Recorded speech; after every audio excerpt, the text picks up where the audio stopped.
a newcomer to the game. Hailing in from the middle of the week, trying to convince you the weekend is closer than it is. We call it Hump Day, but around here they call it Wednesday!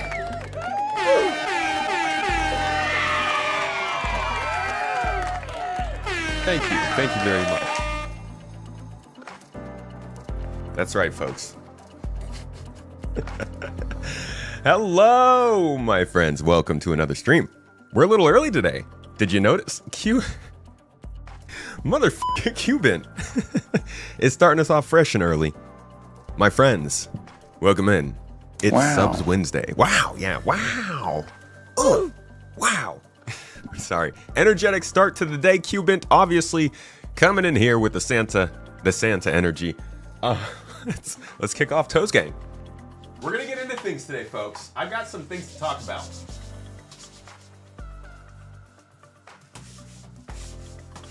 I am sure you have heard about the controversy around the Wolf. Wow, that was loud. Sorry. Just kind of screamed at you guys. The Wolf, the L22, the weapons kit, all that jazz. Yeah, there's a story there. And so we're going to talk about it. We're going to follow it in classic tomato-y fashion. We're going to go all the way back, folks, to 2015, to 2013, to 2017, and then finally earlier this year to 2025 to talk about why there is controversy around the Wolf. And honestly, I'm not here to stoke fires. I'm more here to lay it out for you so you understand the whole angle that people have, and then I'm just gonna lay the question out to you, how you feel about it. I think after some thought and looking at, you know, what's going on around the Wolf, I think it's safe to say that like we are going through a time in Star Citizen where it's kind of why we're here. Like the community is here to be some form of a partner in development, almost giving feedback, being a little bit of a sanity wash at times. And the game is changing woefully right now, like a lot. Not necessarily in the sense that like the dream is changing, but we are going from being a tech demo to a game. Like we're in the middle of it at the moment. And that obviously with that change comes a lot of different, very important fundamentals established in the game. And right now I think is a time for people to speak out about whether they think components should be part of the grind or one of a kind. Sorry, that was a stupid. That rhyme makes no sense. Don't worry about it. It basically it's supposed to be part of the grind or on the store, but I couldn't come up with a rhyme for that. YouTube, y'all with me? Hello. Are we live on YouTube? Doing some homework and figured I'd hang out, investigative journalist. Okay, yeah. That sounds contextual. Thank you, Dead Tired, and welcome to the stream, buddy. Skippy, Pencil Neckful, Astro Monkey, good to see you guys rounding out the YouTube crowd. Honestly, I appreciate you guys being on YouTube. We're still doing the Twitch drops right now. But to be quite honest, I think most people have gotten their drops and bounced out. That being said, thank you if you're here on Twitch. Thanks for making your choice to come and join us in the tomato farm and the garden. I've got my tea. I'm going to update Toes Gang with the good old Cubant on the board. A big old thanks to the guy. He dropped 20 subs right as we started. Thank you so much. You rock. You know that? With the big old 20. And he just dropped 20 memberships on YouTube, man. I'm not even done writing it down. Bro. Thank you. Thank you very much. There's a homie there. Hey, if you just got a membership, make sure to call out. Give thanks to Cubant. It's not just us. Thank you very much. It's the crew. Those exclusive videos, a lot of work goes into those, not just on my end. It is a team effort. We got somebody doing the thumbnails. We got somebody doing some of the editing. We got, obviously, I'm doing the music, the writing, all of the rest of the editing.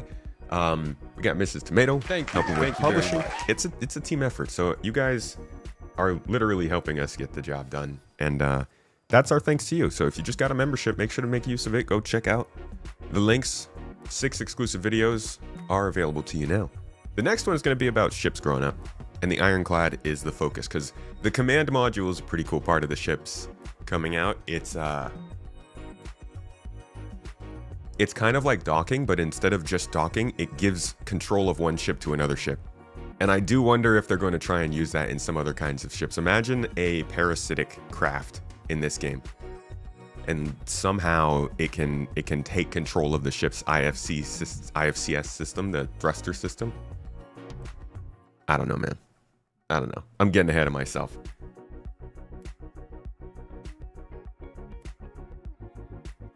Echo Plays, what's up, man? First time watching you live, working from home. Glad to have you keep me company. Hey, McBuck. Glad to have you keep us company, dude. I actually really appreciate when people hop into the stream while they're working. It kind of feels like we're working together, except this doesn't really feel like work, to be honest. It's, by the time I'm in front of camera talking about the fun stuff, it's just fun stuff, mostly. Unless the stream decides to break, but I appreciate you joining us for your good, productive time of the day. Hope you have a good one. Echo, you want the Ironclad so bad you bought it, and you're just waiting now. I think you're only gonna have to wait like 6 months. I think you are gonna be okay. Well, I can't make that call for you. I think that they will treat you better than the merchantmen. That's what we'll say. I think that's a safe bet. You're going to use it as a mobile mining platform. That'll be cool. You're also working dead tired. It's that kind of day, right? It's that time of day.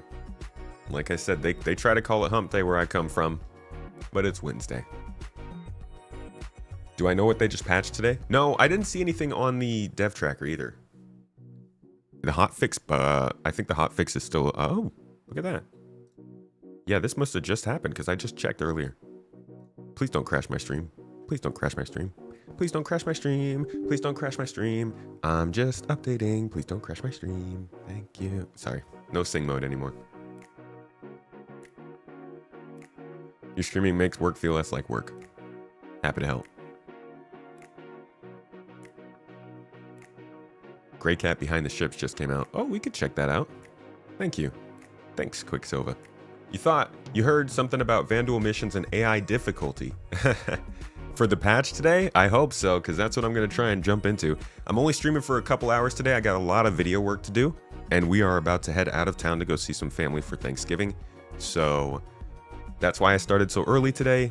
I will be ending pretty early today, and hopefully I can get some videos done so that I can release stuff to you guys while we are gone out of town. And also for you supporters, you guys deserve your exclusive video this month. What's in the update? I don't know. Probably just some fixes. Hopefully some good ones. Hopefully the AI is doing a little better, because yesterday was rough. Yesterday was fun though. That was fun. Did you ever work on radio? No.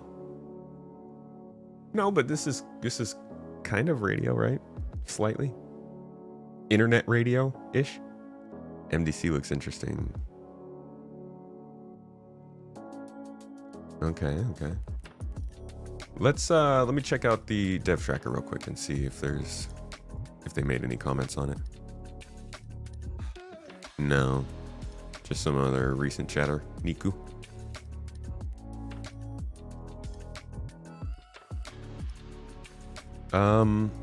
Alright. How about we start with then, we can check out the Gray Cat Behind the Ships.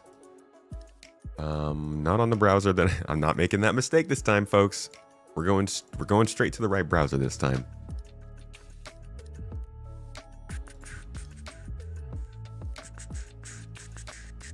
Just outing my YouTube algorithm right now. Come on, where is Robert? Dude, it's so crazy how they never show up on my home screen. All right. Alan, happy Thanksgiving, everyone. Long live the Perseus. Did you, are you cutting the Perseus at the Thanksgiving table for dinner this year? I don't know. What is it? It's not even close to what a turkey would be if it was just made into a spaceship, right? What am I thinking? Reclaimer? You also thought you heard the dev comments were on Reddit or something? You don't want to go there? Dude, that makes it way harder to find them. Dev comments on what?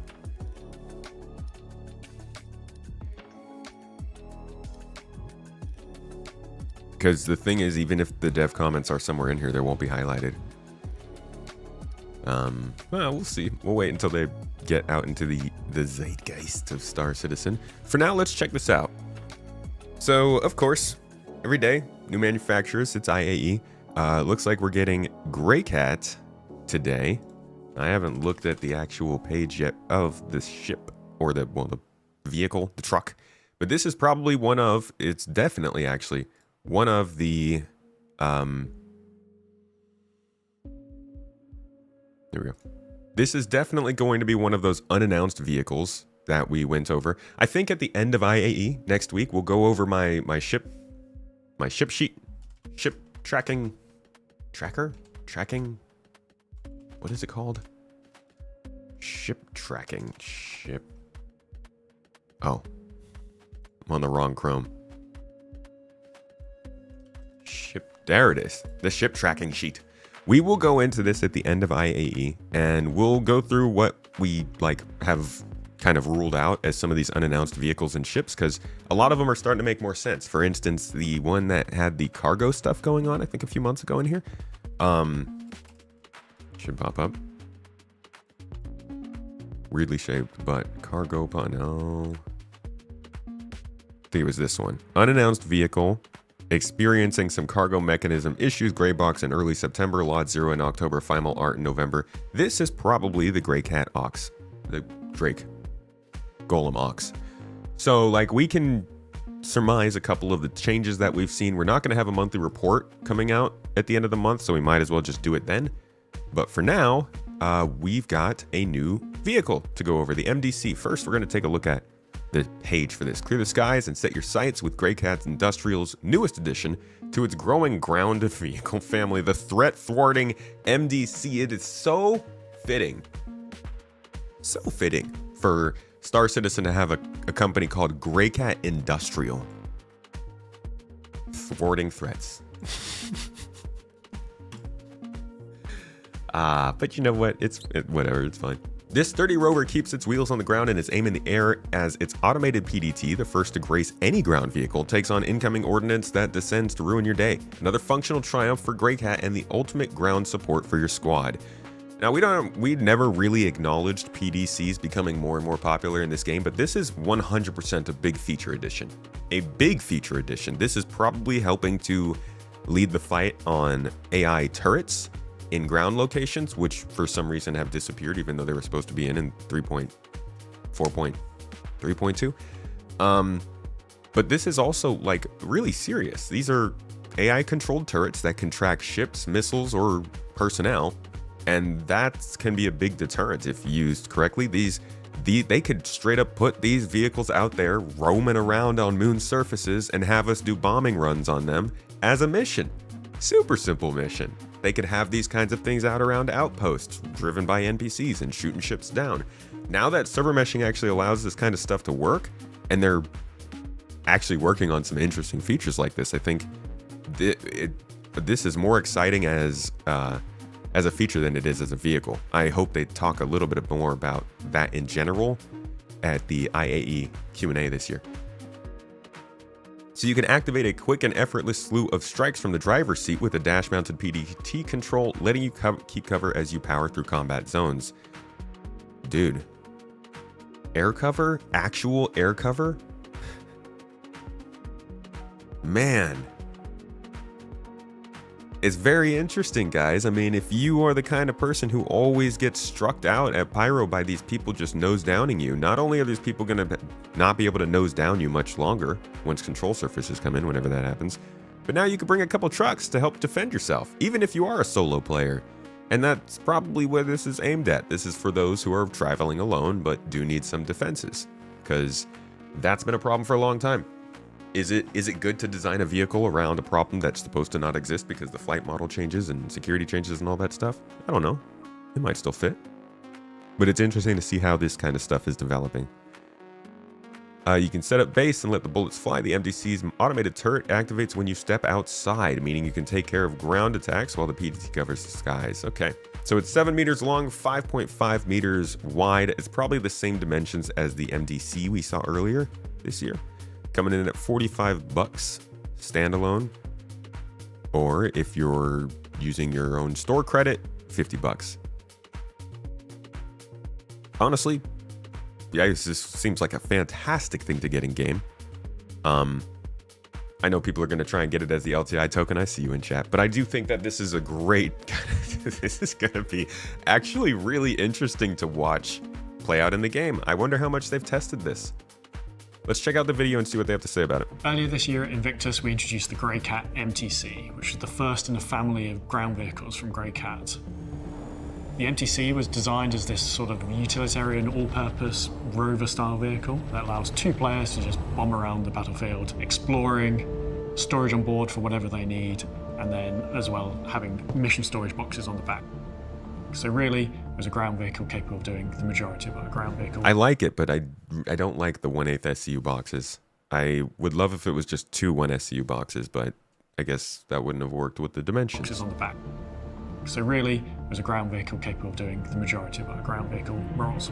And today we're introducing the MDC, which is your Mobile Defense Center.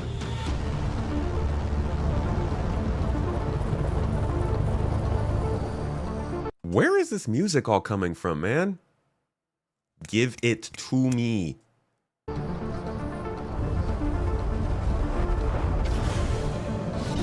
The MDC is the ultimate ground support vehicle that you can take into battle. Nice. Bombs. It's designed to give you that little bit extra. They literally were like, hey, look, it stops A2 bombs. It's designed to give you that little bit extra protection. There's no vehicle that's better to support your team. The first thing you're going to notice when you see the MDC is the PDT on the back, and Point Defense Turret. The PDT itself is new. It's a ballistic Gatling version of the existing bearing point defense turrets we have elsewhere in the game. You can tell they're a new feature because the art looks good.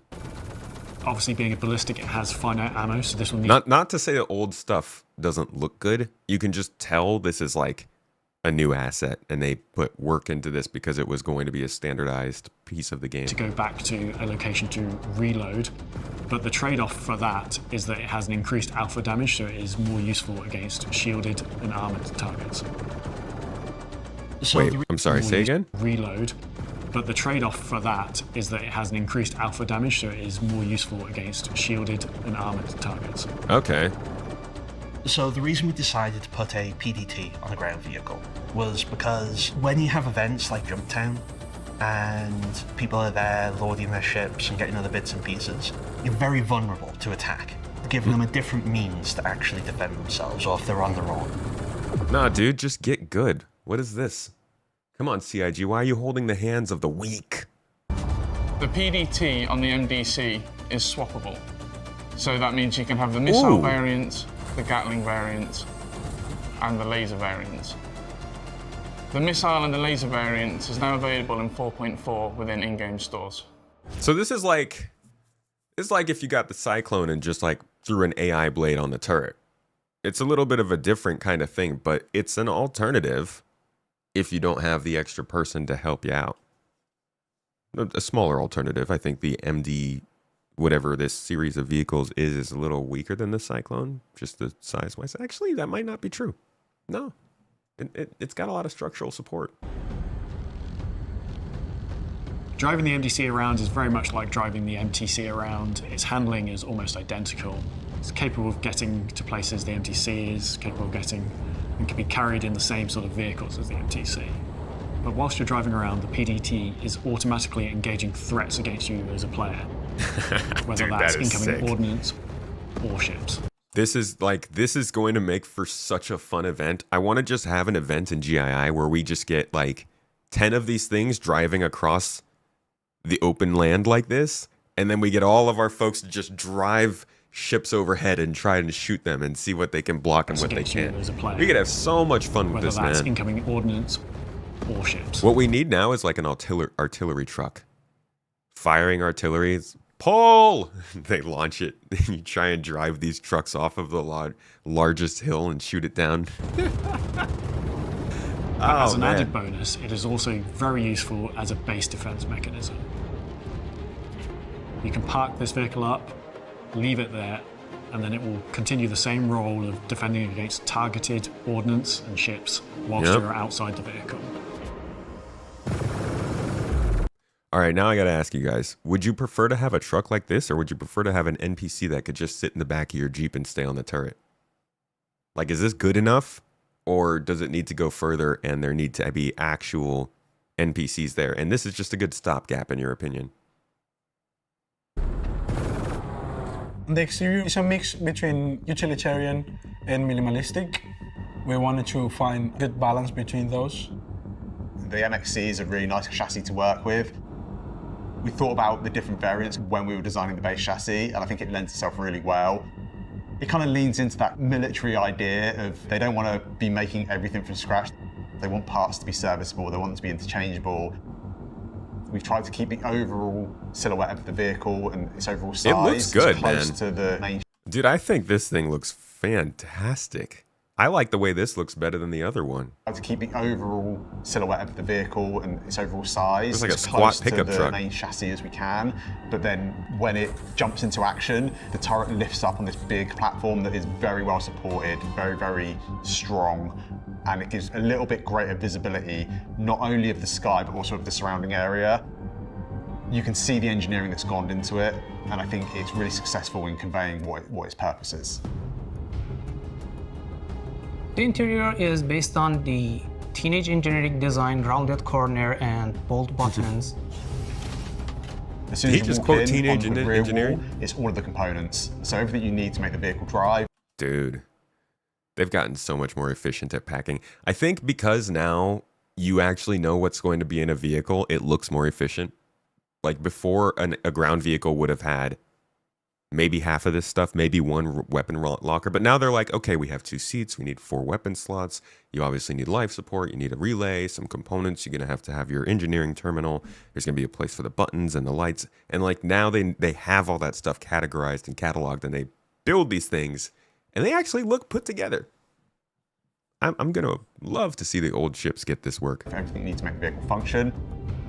My favorite part of interior is those 2 weapon racks next to each other, and just open the door, access to weapon rack, get the gun, and go back.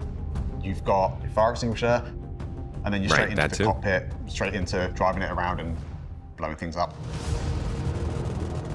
I can definitely see these being used a lot within the universe, especially at things like Hell yeah, jump dude. counts. Holy crap. I wonder how many of these they're going to sell. I do think that there is the potential a lot of solo players could buy these, but I think people will also be hesitant. You might want to see this in the game first, because in order to have this, you also have to have a vehicle to carry it. So that's another investment. Style events or the DMR rally, where there's always a threat of incoming ships ruining everyone's fun or causing everyone's fun. I suppose it depends what side you're on. There you go. It's my first ship vehicle that I worked on it from scratch, and really amazing concept from Sam. If you watch that video I put out recently about the variants and Star Citizen almost reaching 200 ships out, one of the things I said was like they're using this as a way to get artists very quickly onboarded, to teach them how the process of making these ships works, to show them the tools that their custom game engine uses to build these things, just to kind of get them onboarded. And here we have I don't know if he's new, I have not seen him before, but he is saying that this is his first vehicle from beginning to end that he's worked on, and it's a variant of the MTC, whatever it's called. So I think that checks out, that they're sticking to that philosophy that these variants are a very good way to train new employees. And really amazing concept from Sam. I really have a good time designing it and finding ways of putting everything together, making everything fit and worked within the constraints of the vehicle. This is the second vehicle in the family that we're showing, and I think you can see that commonality between the 2 existing ones, and it just adds that extra utility, which I think is very useful. And we're off to the NFC next year for crafting.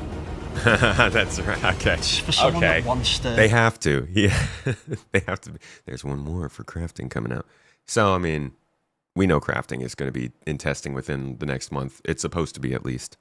We will see how long it takes them to get the vehicle with it. Take those extra few steps just to ensure that something's looking out for them, that something's protecting them. So what happens to the person who gets 30 of these and lines the top of their 890 jump with them. That person feels really safe. Yeah, that's what I was gonna say, like, put this on a Kraken. Just cover a Kraken with all these. You know what you'll do with it. They're having some fun with these videos. It's whoops, what the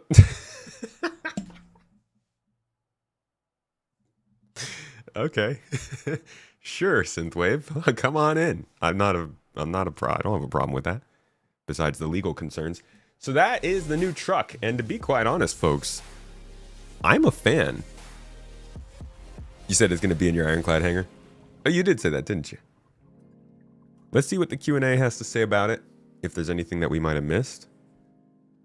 First ground vehicle with the PDT, what inspired the team to create this type of vehicle? They literally said it in that video, right? That people get messed up on them when they're on their own. But like, I don't know. I think a lot of these ground locations should have their own defenses. It shouldn't come down to people to defend themselves at all places. Definitely at some, you know, the unmarked locations and stuff. But if you're going down to like Rayari Outpost, it should probably have its own turrets. They say the MDC was envisioned to be a support vehicle for players wishing to help defend locations, as well as basic automatic defenses for solo players traversing battlefields. While we see the MDC as being ideal for helping defend a location, its restrictions on engagement and weapon range still leave space for the heavier anti-air vehicles, such as the Ballista and Centurion. They're just like, oh yeah, the Cyclone though.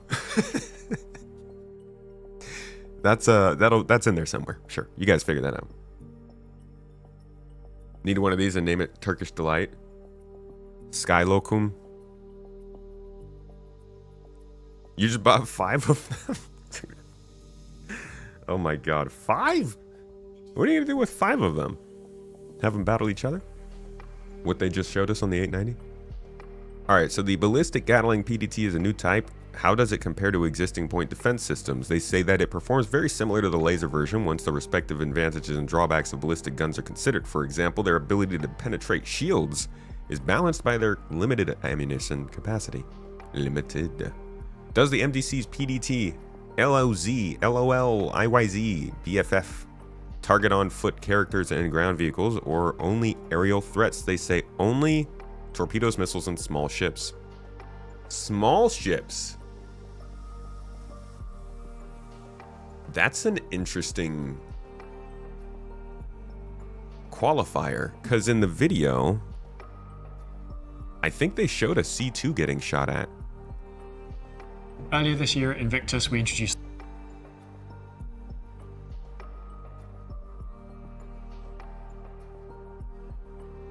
Or within in-game stores. and its handling is or very useful. I could have sworn there was like a C2 here. It's a Next shiv. year is a goodbye. If they want silhouette, then weird. If the sky. Maybe I'm wrong.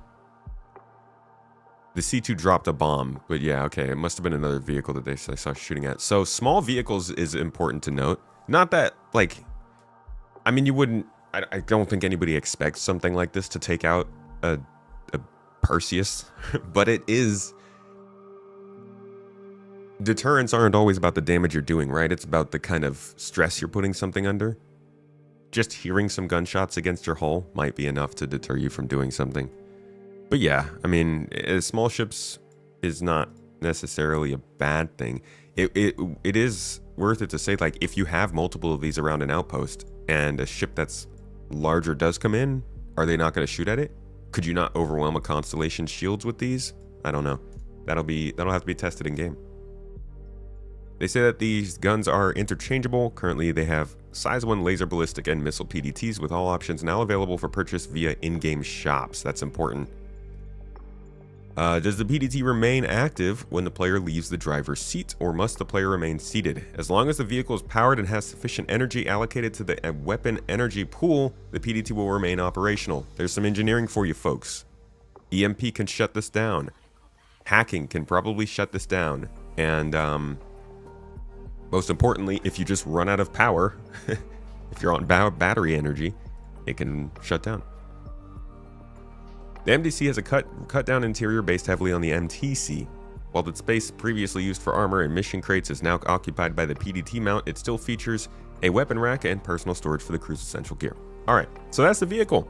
I say we get into the game and see how it works at some point. I don't know if we'll have time today, but it's an interesting one. I like it.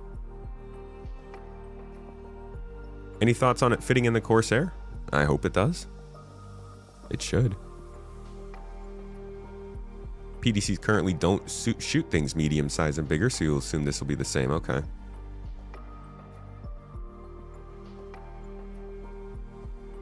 It might be that those ships were already hostile before they started filming. Well, this is fun. There's a lot, I think there's a lot of interesting stuff coming into Star Citizen at this very moment. Like I said, we're in the middle of this transition from tech demo to game, and the way that content is rolling out is clearly meant to emphasize that. Hope you enjoyed this info, folks.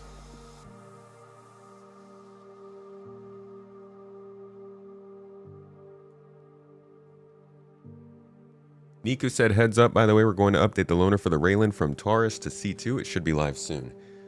Yeah, I think the Rayland saw its cargo increase. Yeah, there's a few reasons. There are a few reasons to believe that... Where's that message from Niku? Few reasons to believe that the Rayland is working its way into development. First of all, we can go to the ship tracking sheet. Again, I'm on the wrong Chrome. And I believe the last update we got on the Rayland by name was this summer. Here we go. Yeah, last updated June 2025, alien cargo hauler with weirdly shaped butt cargo pods. Also beautiful design language. I didn't put down what it actually was the update. Let's see, June monthly report. I've searched them so much, Google knows to present it. Nope. So was it July?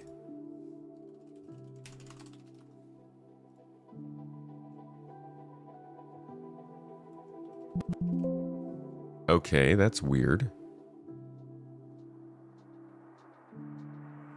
Meteor, unannounced ship.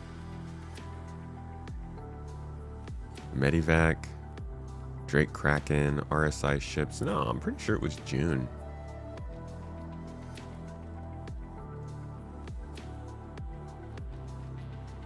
Oh, this is 24. Look at you, Star Citizen.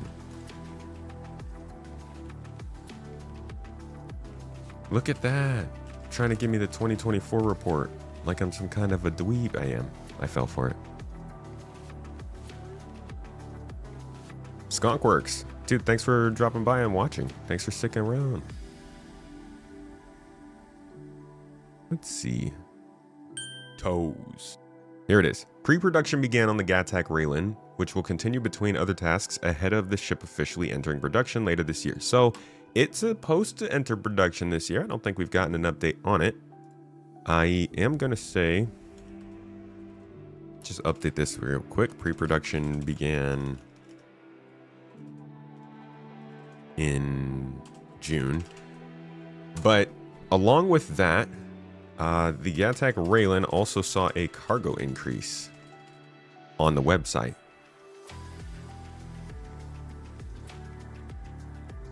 So I don't know where exactly this is reported. These are just pictures and somebody saying it on Reddit.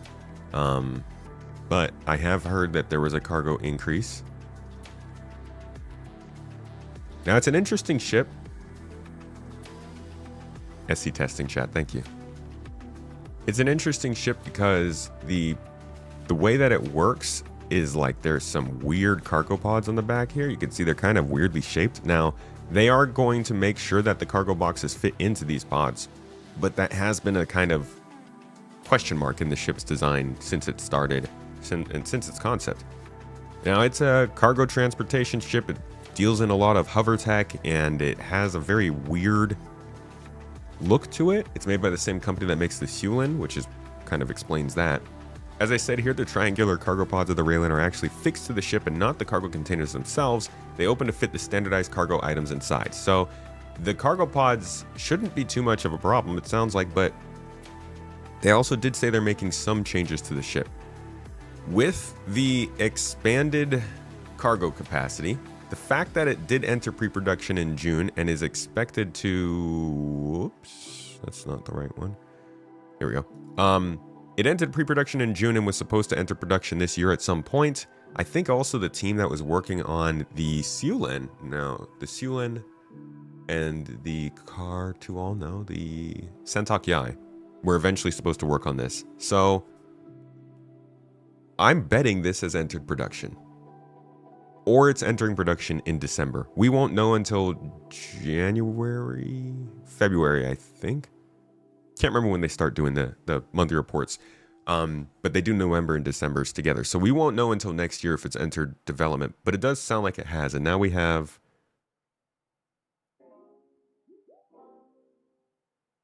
C Daddy was proud that he snuck in the change to the store.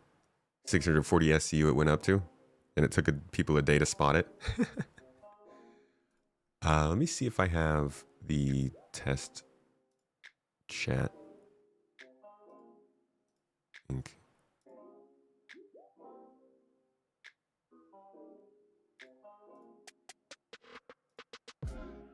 SC testing chat?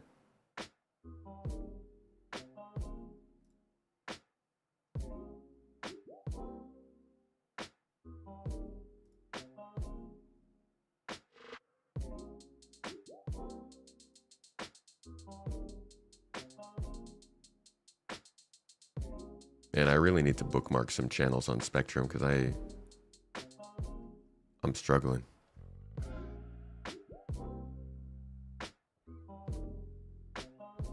There it is. I see we are preparing an Evocati candidate. Where's the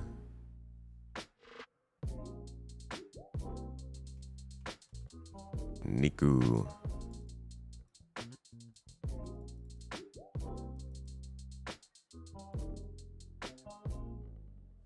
Here we go. Heads up, by the way, we're going to update the loaner for the Raylan from Taurus to C2. It could be live soon. So random, Niku. It's so random. Why? Either way, we found the message. That's all the links we have. This is just a quick little theory case that people have that the Raylan is entering production and that it should be coming soon. I'm betting it's our Invictus week or our Alien week ship this year. I think that would make sense. Well, actually, no. I don't think they would finish it that fast. That's like 6 months away, 7 months away. I think this would be an end of next year kind of thing if they were starting work on it right now. It's not a huge ship. It looks bigger than it is. It's kind of like the Perseus, but it's still a first of its kind, first of this company at this size. 54 meters by 52 meters by 67 meters. Like, it's a lot of area, and the interior is ridiculously different from basically anything else we have besides the Siulen, which doesn't have a huge interior, so doesn't call for all that much. This is entirely different architecture than what we're used to, and everything is going to translate and fold in and hover and do all these interesting things. So I do think that there's going to be some work to be done on this. They also have a weird engineering setup here where the components are supposed to be brought to you instead of them being all available at once, which I think is a bad idea. How are you supposed to work on everything? But it's a cool ship. Keep an eye out for it over the next 6 months. Hello, Scarlet. The new hotfix channel is gone. Okay, so that must have been the update today.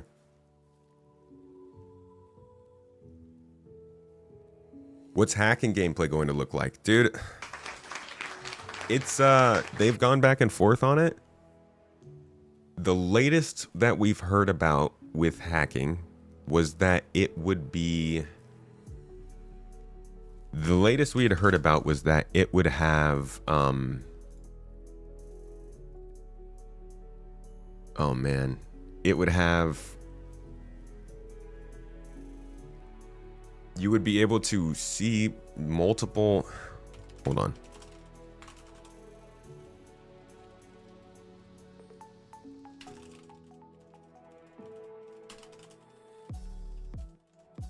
you're supposed to be able to see multiple options of what you can do when hacking. That's like the latest tip we've gotten, and it's not much.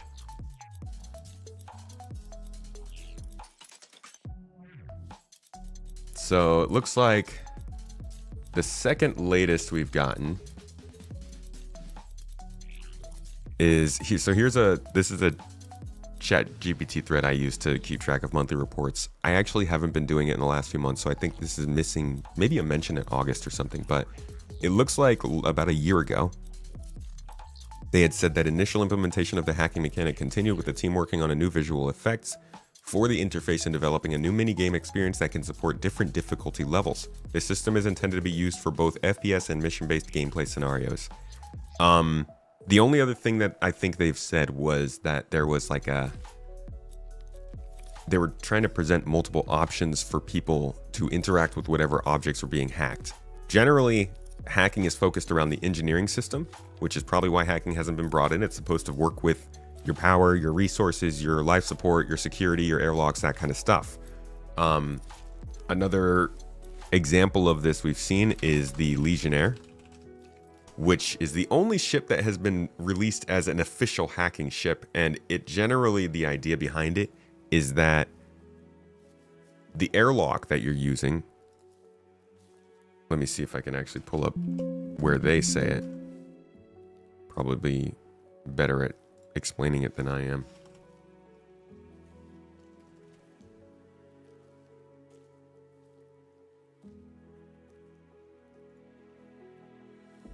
Ability using the hacking minigame to perhaps forcibly override that acceptance and allowing it. Here we go. Traditional flow for ship-to-ship docking is the person who wants to dock to the other ship requests it from the parent ship, and it's on the parent ship's pilot to accept or deny that, whereas the Legionnaire has onboard hacking ability using the hacking minigame to perhaps forcibly override that acceptance and allowing it to happen instead. So that's just one example, but I think that the idea is basically that hacking in this game is going to be something that spoofs systems as opposed to breaking them. It's supposed to give people permissions and access to a system that they're not supposed to have because they're using spoofed credentials. This is how it already works when you hack your crime stat. If you haven't noticed, you're basically putting a keycard in, and the keycard tricks the computer into thinking that you're an operative. I think that's the idea behind all hacking. The big question mark is really just how it's going to play out. And first they said it was going to be us injecting lines of code into a block, a command prompt, a la kind of like Mass Effect 2, I think it was, or 3. At another point, they had a visual interface that actually looked a lot like Deus Ex hacking. It had like a little map that looked almost like a Pac-Man, a version of a Pac-Man game that pops up right here. So little Deus Ex, little Pac-Man, the idea was basically you had to maneuver from one location to another, and somebody could be counter-hacking you and have like another character on the board that could chase you down and kill you. It's up in the air because these things haven't been talked about in a while, and they could do a lot with it. What if someone pulls the fuse from the airlock area? No power, no way to hack it. You hack the fuse into the spot. All right. Shall we talk about drama? Because I do want to get in game before I have to go today. And there's a little bit of drama to talk about, folks. We're going to start by going back in history. This is the design notes, the ship and repair. Well, actually, let me first explain where we're coming from here. So the Kruger L-22 Wolf has released, and you may have heard that it is a flight blade in disguise, or that is the same thing as Flight Blade's drama. I want to explain the Flight Blade's drama to you. I want to explain why it is drama. I'm not necessarily saying that I do or do not agree in this instance. This is more for information and context, but there is a long history of CIG's communications and kind of the fundamentals about the game that makes this be a flashpoint. And I think by the end of this video, I would just like everybody to sort of think about what they want to see from the game and whether or not this sort of production works into that vision that they think they have. And think about, like, from the perspective of CIG, if anybody at CIG is watching this, if they want to stick with the things that they've been saying, or if they really do want to just kind of move on with the direction this is going. So the topic here is the L22 Wolf and its weapon loadout change from the L21. The fact that that is being sold as its own kit on the store and not in game is one thing, but the fact that it's being sold as a kit on the store also has some ramifications. And so for that, let's go back to the beginning. When CIG was first talking about how repair and maintenance and engineering and components and ships and their customization would all work, a lot of it was based around the idea that a ship would be many parts put together. You would have a whole bunch of details that go into the material makeup of the ship, the reconstruction, the wings, and the pieces that are used to build it. They talk a little bit about the components, subcomponents in here. They provide additional benefits to the components they were attached to, and components themselves were meant to distribute damage between themselves and whatever subcomponents are attached. So components are like the building blocks of the ship. But the page that explains components actually came before this, 2 years earlier, in March of 2013. And it describes engineering and components in general. This is a fun one, so I'm going to read a little bit of this for you guys. Ships are the heart of Star Citizen, and your personal ship will be the heart of your Star Citizen experience. It will be your home, your mode of transportation, your line of defense against pirates, Vandal raiders, and the dangers of vacuum itself. And what's more, it will be an expression of your personal style and gameplay preferences. Every sci-fi fan has dreamed about customizing their own Millennium Falcon or manning the stations on their own bridge of the USS Enterprise, blasting off on adventures in space against evil empires and mysterious aliens. This is very early Star Citizen Imagine energy. Let's skip ahead a little bit. You're going to have a sense of pride when you pilot your craft, knowing that while there may be many like it, this is the one you own, unique in the universe. To accomplish this, we spent a lot of time drilling down the initial ship document that we released during the crowdfunding campaign. We've been working out what makes up a ship, how ships can be upgraded, and how they balance each other, or how they balance against each other. That balance is really key. That's huge. This is low-key the most important part of this whole thing. Components completely change how things balance against each other. There is still a lot of work to do, but we're far enough along that we wanted to give you a glimpse into how these systems work. Skipping ahead a little bit more, what we decided was that this style of play demands a different approach to items. You won't necessarily find that level 2 laser cannons are objectively better than level 1 laser cannons. In fact, you won't find the word level anywhere in the game, except maybe next to an elevator shaft. Ha ha ha. One of the benefits to this is that there is absolutely no level scaling. All the items in the game are there for a reason. They fill a role and accomplish a specific task. In many ways, our equipment system has a lot more in common with legendary tabletop battle simulations than it does with modern fantasy MMOs. Skipping forward a little bit more here.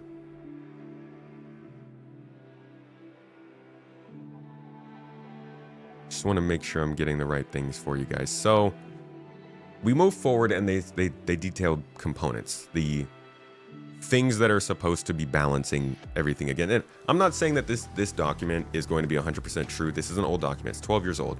Some of the stuff will change from this. What I'm trying to convey is the sort of spirit that they had going forward with this stuff and the kind of concept behind components. So you had hull damage, power plant, avionics. This is your computer. Afterburners are your thrusters, shield generators, intake fuel tanks are a thing. We don't really hear too much about them right now, but maneuvering thrusters are also their main thrusters. And then you have your different weapons, your forward-facing fixed weapons, your gimbal-mounted weapons, your class 3 hardpoint, underbelly weapons, extra fuel tanks and stuff, and then your mounted turrets, PDCs probably, stuff like that on your class 4. Resource management. This is engineering. We see it coming in. It's been taking 12 years, but here it is. It's happening. And then the pipe system. But there was one more in here that I missed. Where was it?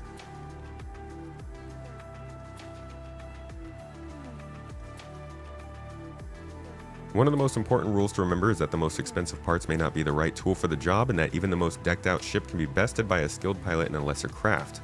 Our job was to create a system that honored this promise, one where upgrades meant building a ship that speaks to your personal preference, rather than one that's simply the acknowledged all-around best option.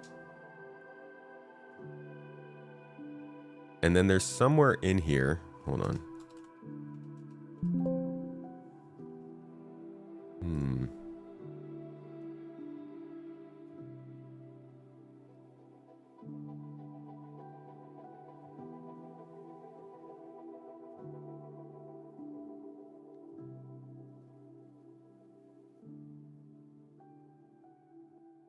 I cannot find it.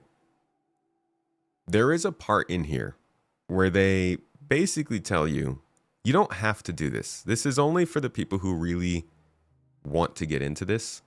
And there we go. We should note that it is our intention to make all of this optional. The great challenge of game design is building something that is easy to pick up but difficult to master. You never need to drill down this deep to enjoy Star Citizen. If you're itching to get out there and fight or explore or trade, grab a factory model, add the few parts that you absolutely need, and head for the stars. If you'd rather control every aspect of your ship's function and tweak every element of its performance until it's just right for you, then we're giving you that option here. Not so much. It's not so much that they're forcing it here, but it does start to put, I think, more pressure on people to chase meta when these kinds of things that they're talking about being the balancing mechanic of these spaceships are also being sold for money. Like, I think where it comes in is like these documents made it clear to people that we were definitely sort of taking one for the whole team when we said that buying spaceships could be a thing.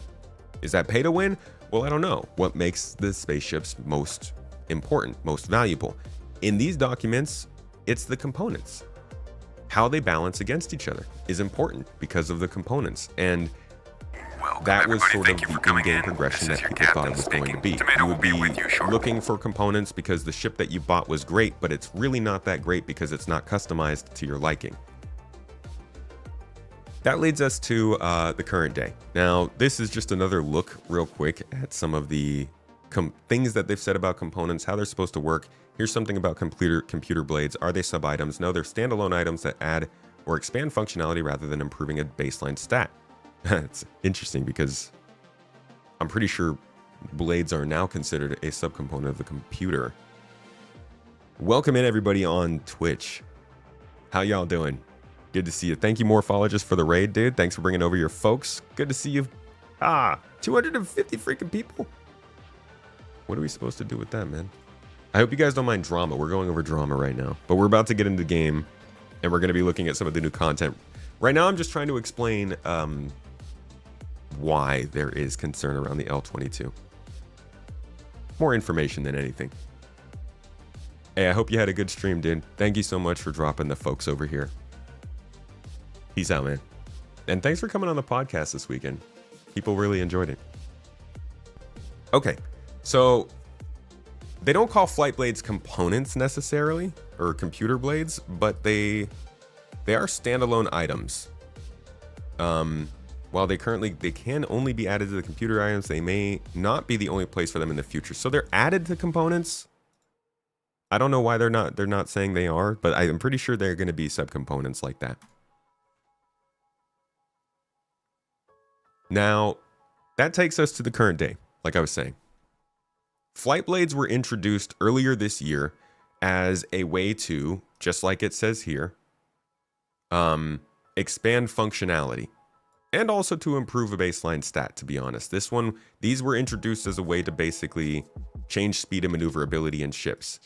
They're components that go into your ship's computer ports to adjust its flight behavior in two key ways, currently speed and maneuverability.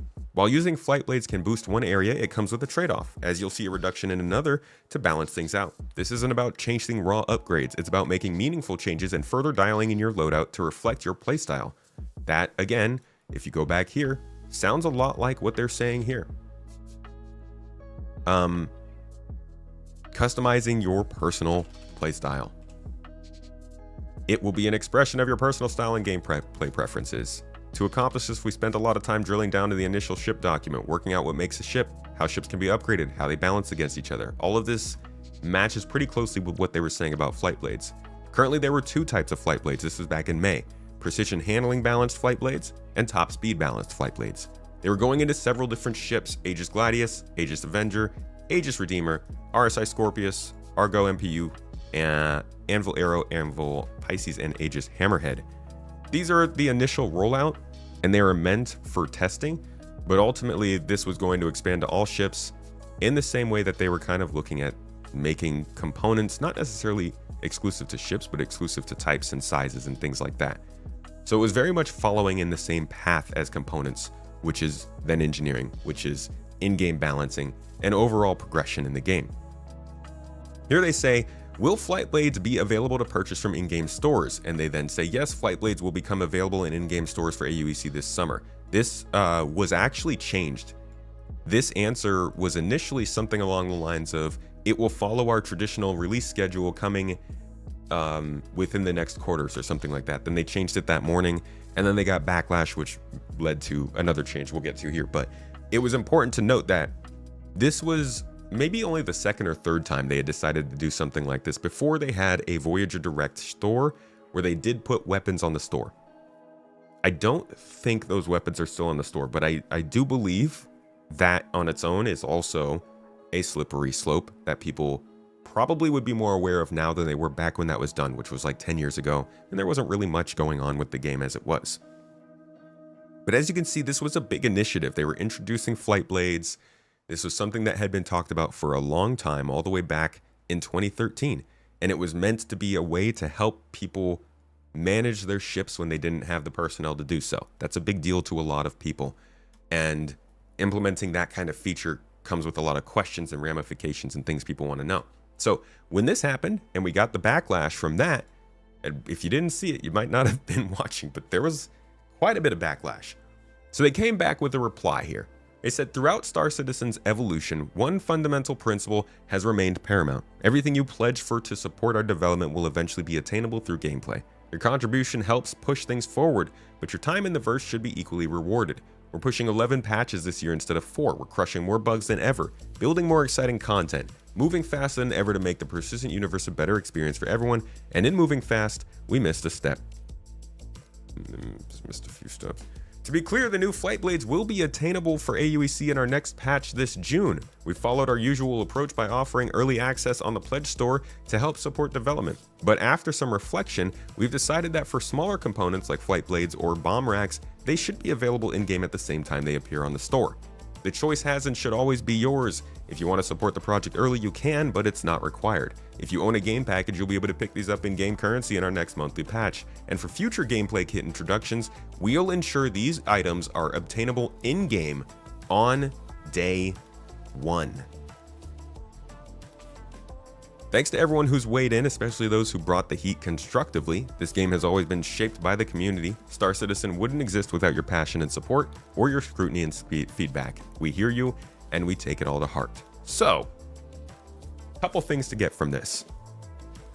First of all, he says here, we followed our usual approach by offering early access on the Pledge store to help support development. Now, that's... I think more about that over time, and most of the things that they bring into the game don't actually go on the Pledge store unless it's a ship. Like if you look at things like the tractor beams or the multi-tools or weapon attachments, any of that kind of stuff doesn't actually go to the Pledge store. So saying we followed our usual approach by offering early access on the Pledge store to help support development is pointing to ships. It's not pointing to engineering or the ship components being used to help development. I think if they came out and they said, do you want ship components to also support development, or do you just want ship sales too? I think most people would say just ship sales. Of course, I think that they need to make money, but this is a really good system they've built. Engineering, the way it's built into the game, the way it functions, the fact that it's not just spaceships, it's also towns, it's outposts, it's base building, it's missions and different ways to like play the game. If you could buy fuses on the store, who's going to be the crafter that sells fuses to everybody? Because that's not necessarily just ship balance. That's like running contracts out at outposts. So I think people would like for this stuff to not necessarily be linked to development. Now, he says after that, we've decided that for smaller components like flight blades or bomb racks, they should be available in-game at the same time they appear on the store. That's this. Okay, he actually clarifies it even further here and say, future gameplay kit introductions will be available in-game on day one. And I'm seeing people say these aren't available in-game. I haven't been able to confirm that myself, but I would hope they are, because they're on the store. And if there's a disagreement here, like if CIG is actively now doing things to disagree with what devs are publicly saying in these kinds of PR announcements, that's kind of f***ing bad. They need to get their shit together and get that kind of messaging figured out and put out a statement about this pretty quickly. If these truly aren't available in the game, that ain't good. They gotta fix that. So that's where a lot of the kind of concern about this is coming from, that they're not actually available in the game yet. Next up, he says the choice has always been yours. If you want to support the project early, you can, but it's not required. If you own a game package, you'll be able to pick these up in game in our next monthly patch. And that's the idea. This is about supporting the project, right? It's not about making money. It's about supporting the project. So they need to let the people who want to support the project buy these to support the project, and they need to give the people the ability to get it in game. That's one approach. Now, obviously, if you go back to all of this stuff, engineering and whatnot, it's clear that they have another complication on their hands, and that is the balance and progression in the game. If your organization is focused on acquiring a certain material, a certain quality material in the game to construct certain components, yes, the components that you build in the game and craft will be higher level and probably better quality than whatever you do get in game or in the store. But the person that comes into your org and says, hey, I just bought 50 of these components and I don't need them. Anybody else want them? You know, that might be 5 out of your 20 folks that are coming to help you on your mission to get these resources that decide, well, I don't need these resources anymore. I can just get the component from him.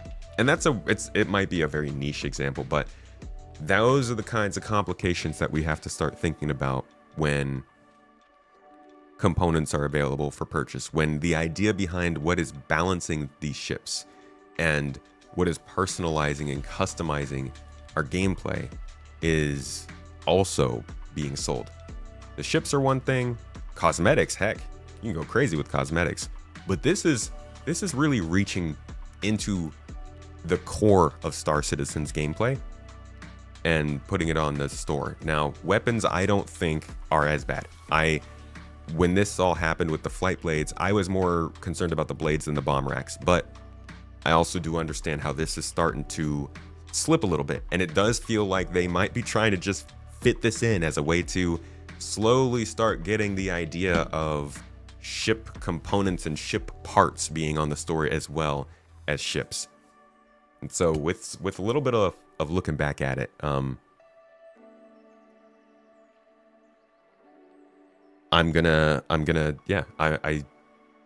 just pay more attention to that, I guess. And that's really the finishing question for you guys is like, does this bother you? I'm not trying to tell you this is right or wrong. I'm giving you the context. I'm showing you how, well, I think some of this is wrong, like the fact that they did not actually have this on the store. But I wanted to give you the context of how the game works, of how the flight sort of blades have been handled, how the rollout of these weapons have been handled, and why people are talking about it. So, a little deep dive for you. Hopefully that gave you some info.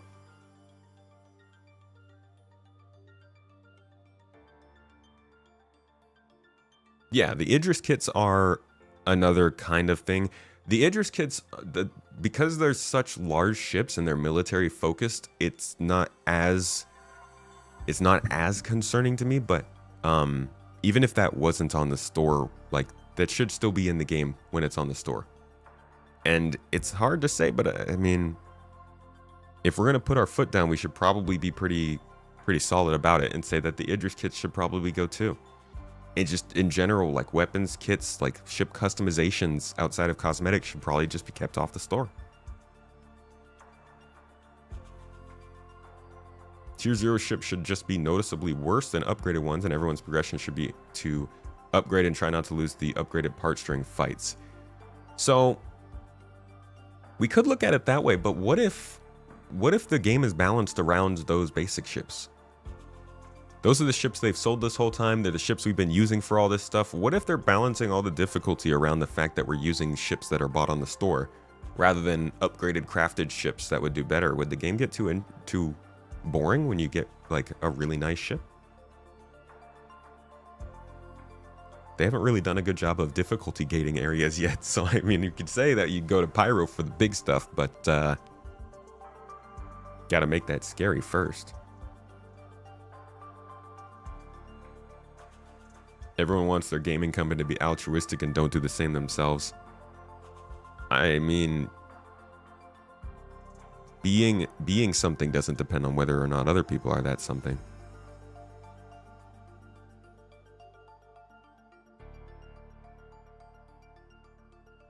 The Idris is actually much more controversial because of the beam weapon, which no other ship has.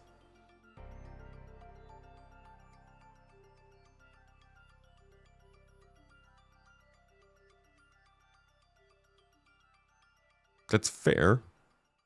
But technically these weapons, I mean the beam, like as in there is no beam weapon, rather than the particular model. Base ship frames would be good to have in the store, and then they're equipped and upgraded in game. That's the idea.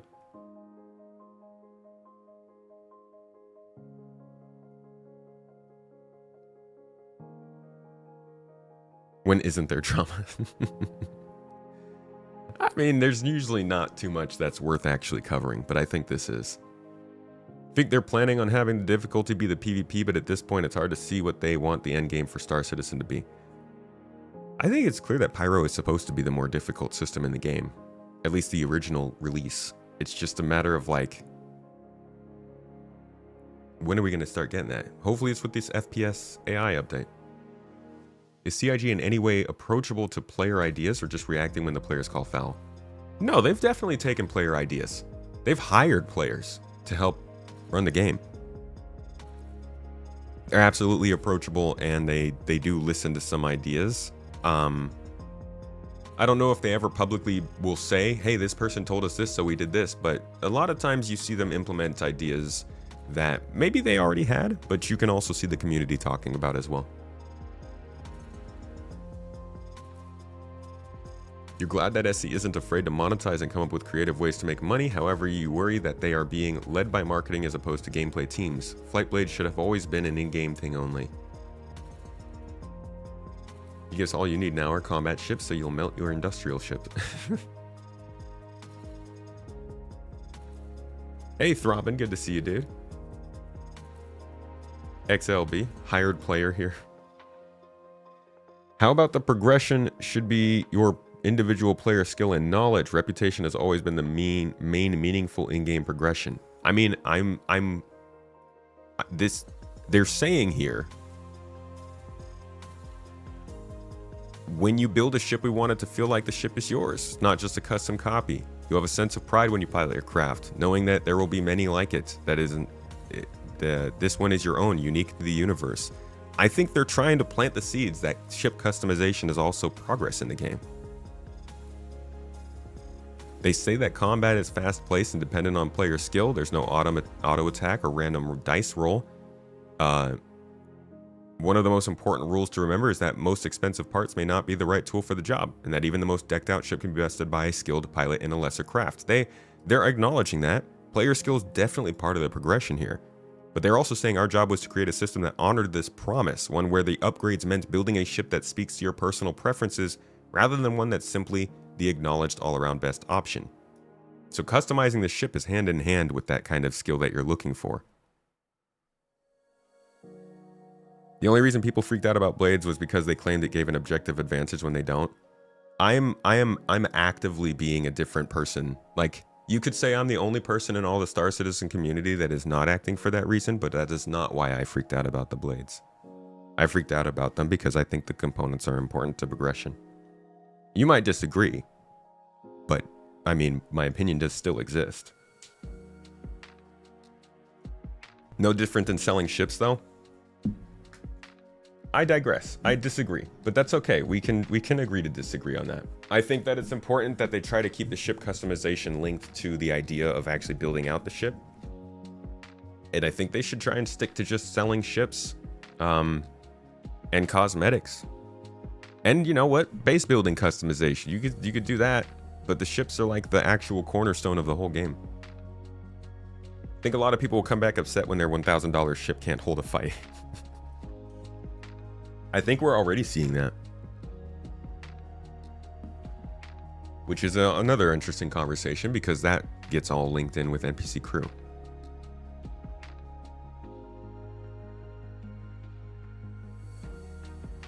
Hey, Avocado, what's up, man? With engineering progressing as it is, you do believe CIG is working on modularity like they showed with the Shiv? Only we could do it ourselves. That'd be cool. I'd like to replace parts of my ship more. You're fine with the Wolf weapon kit selling honestly because you can look at it as if you like one and not the other, you could buy the ship you like and then the weapon you like without needing to buy both ships to then just swap guns and never use the other ship. Right. The idea of the reason people don't like it selling is because they think you could do that in the game instead. If you're player, you can't sell the weapons that are being made in a price and it won't be a player.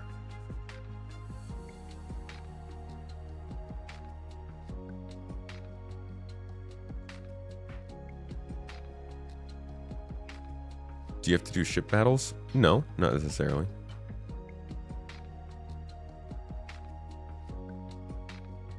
What about the ship makers? How can they have any purpose if they can buy ships on the store? Wait, what? How can they have any purpose if you can buy ships on the store? Ship makers. Well, because those the ships have different tiers. And I know components do as well, but I think that the ships are just in general a more important part of the game than the components. I know the components being a component of the ships allows them to be something that does not need to be monetized while the ships do. You're looking at this from a perspective of like, we need to be consistent between everything that is being made for the game. I'm looking at this from a perspective of there has to be a line somewhere. Everybody gets to decide where it is for them personally. I'm not trying to make that decision for you guys. I'm not saying you have to be unhappy with one thing or another, but I think this is where my line is. I think that ship customization should not be monetized. You know, it's okay to disagree with that, but it's not necessarily a matter of whether or not they should be making money. More so just like, why, I guess? Why or how? I don't know. More rambling than anything at this point. How about we get to some gameplay, though? How about we actually see what the game looks like? I want to see if this update actually did anything for us today. If you're being honest, you don't mind buying it now because you're tired of things disappearing in between patches. No, they've broken you. Don't let them do it. It's the game plan. I'm kidding, it's not. But it's a fun conspiracy. There will also be ship tier upgrade kits, so CIG can sell a base model and crafters will sell tier upgrade kits. In the Cutlass series of ships supposed to be a bunch of modules instead of individual ships? I don't actually know. That's one's a little lost to time. I'm sure somebody in chat knows that. Asinobuko said, your YouTube videos are great. Cheers, bro. Thank you, bro. Appreciate it. Glad you've been enjoying them.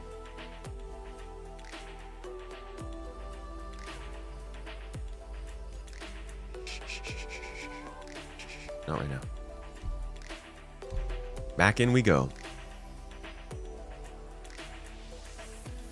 Blood, no, but nothing is 100% safe. Stay in the secure areas, you should be fine. Oh yeah, if you don't want to do ship battles. They all have the same progression still, so if anything, the ships are the biggest deal, since you can literally buy a giant ship that makes you literally invulnerable to smaller ones.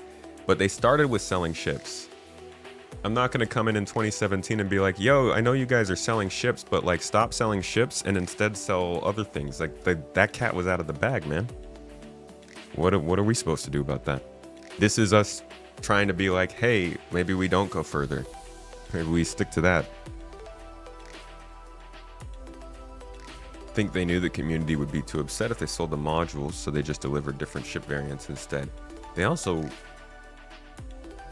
The modularity thing's been really weird over the years.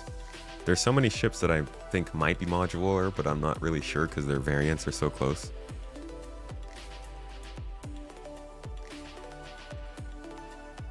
Like, they probably could have made the Wolf be modular too.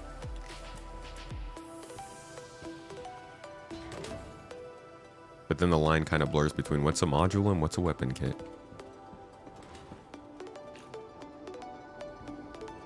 The 22 fixed everything you didn't like about the 21. I'm not gonna lie, I like the 22 more, but I kind of like the little fins, the stabilizing fins on the L21. I like those, the swooping down more than the raising up that we have on the L22. I think that's my one thing. Will the Galaxy be the first modular ship? No, the Retaliator got modules already.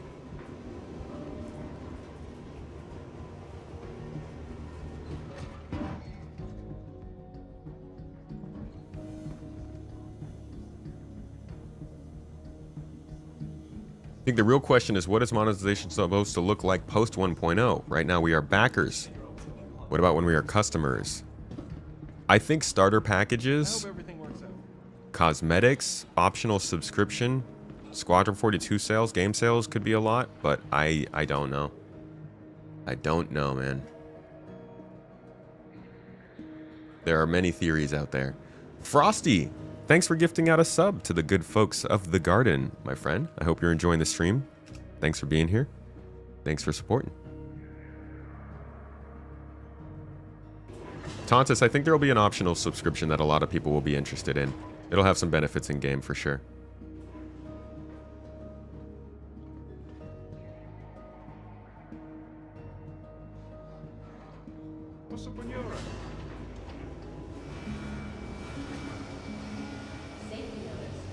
Accidentally took the wrong elevator.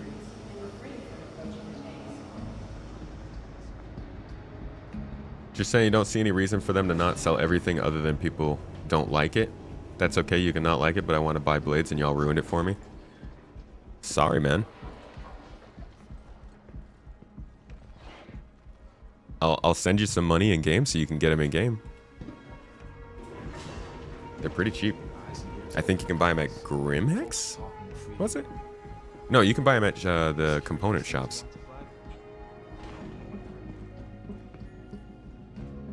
Caterpillar modular, yeah. The Caterpillar is going to be amazing when it goes modular. You just want the paints from the blades kit, you don't care about the blades.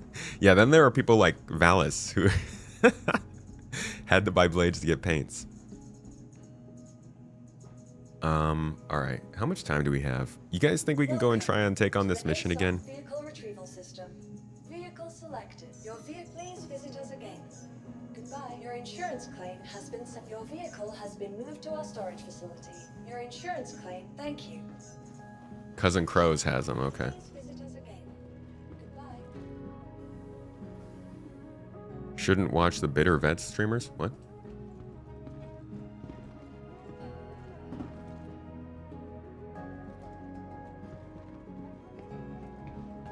Aren't the blades really expensive? I thought they were cheap. I thought they were like 20,000 credits.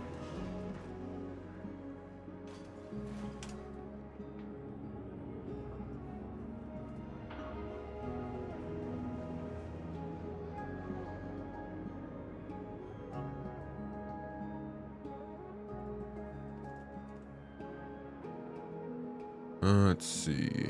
Oh, they don't even have them on the store, huh? They're like $1 million? Brother, what? Why are they so expensive? We're supposed to start our own settlement, but I guess you changed your mind. Not sure what I'm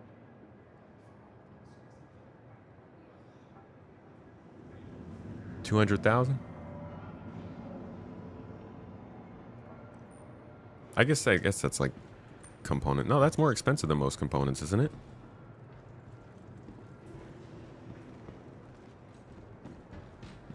Maybe I thought they said 20,000. They said 200,000. You don't want to buy them every patch. Same reason we all slowly upgrade ships after a while. Well, I mean, the good news is once they figure that out, that won't be too much of a problem. They just need to figure that out, please. Now, why did I come here? Oh, to get a ship. That's right. We're playing the game and stuff. Hey, welcome to the garden. If you're following, fresh and new. Not sure if you're here for the drops or for the good times. Either ways, I hope you enjoy it. Because we have plenty of both around these parts.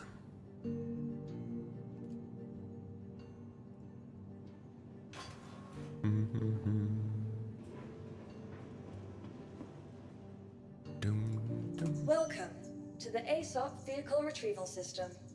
Doom, doom, doom.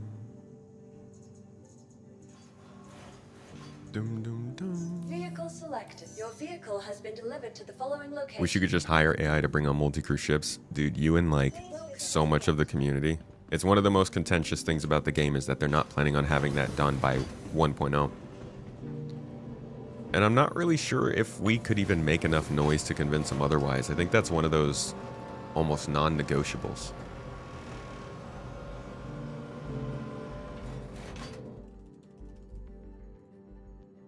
Whoops.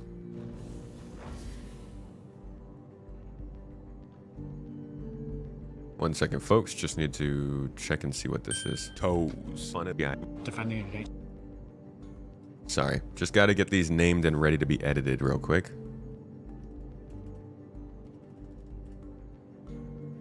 And what the heck? Thank you. Thank you very much. The Raylan. Just YouTube stuff.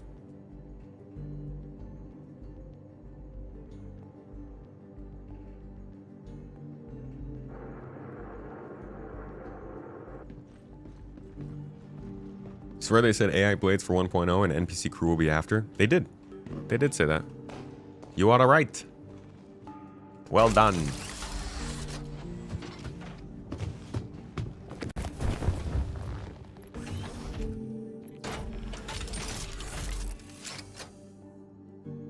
That's a lot of noise, huh? Oh.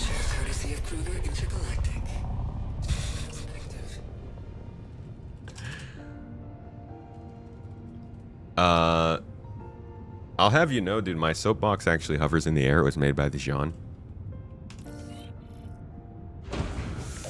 Quiet bunny boy. Welcome to the garden, dude.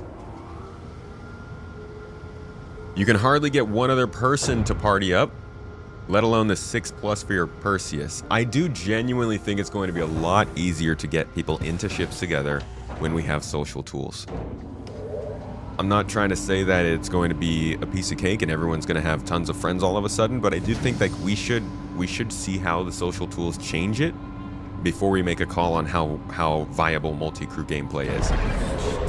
If they can make it work in a way where people don't have to like be in voice comms talking to each other and they can feel comfortable just hopping on a ship to work with somebody else for a little bit, I think then we're off to a good start.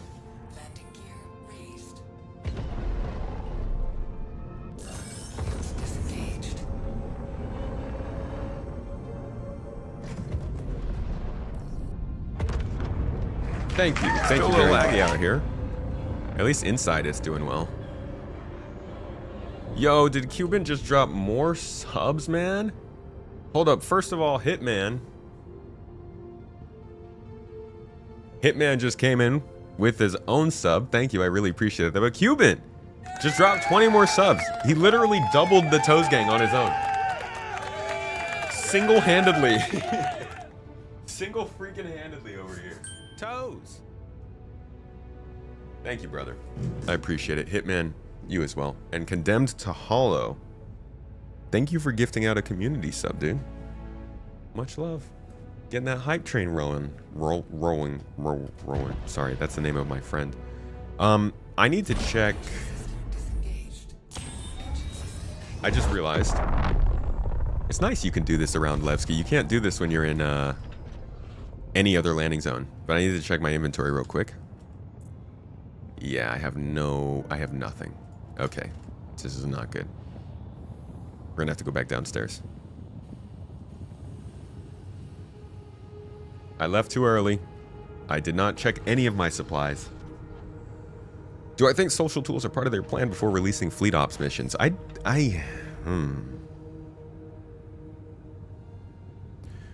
Tombstone. Toes. That's rough, man. I mean, I really want it to be, but that's not far away. I think that's like September at the latest next year. Are they gonna get social tools in by then? There's no sign of it. None. Jesse G2. Jesse Toe. Thank you so much for the sub, using your Prime sub here on our lovely, gardeny, soily, seedy tomato patch. Appreciate your support and starting the hype train on the Twitch channel. Oh, and Brigadier. Mr. Bo. Mr. Bo. Thank you for gifting out a sub, dude. Whoever got that, bless your soul. You get exclusive video access. Join us on Discord. Join GAI. Toes Gang. All the things. Yeah, the party market issue is a bad one too.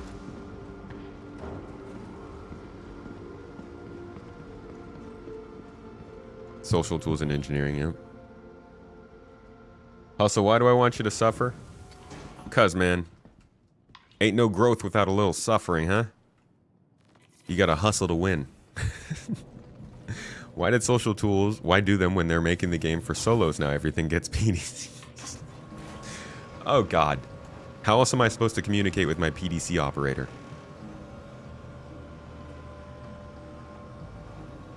The new Wolf, is it pledgeable? I believe so. Ah, dang it. I just opened Affinity. I think the new Wolf is pledgeable, yeah. It's in the store. So are the weapons.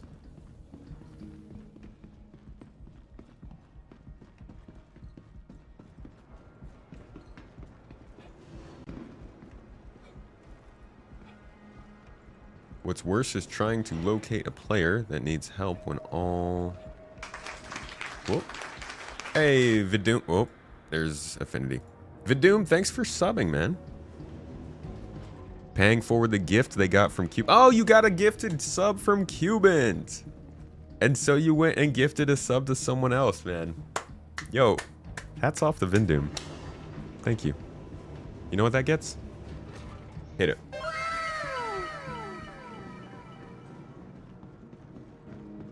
Maverick with the bits. Legendary 69 bits. Very nice.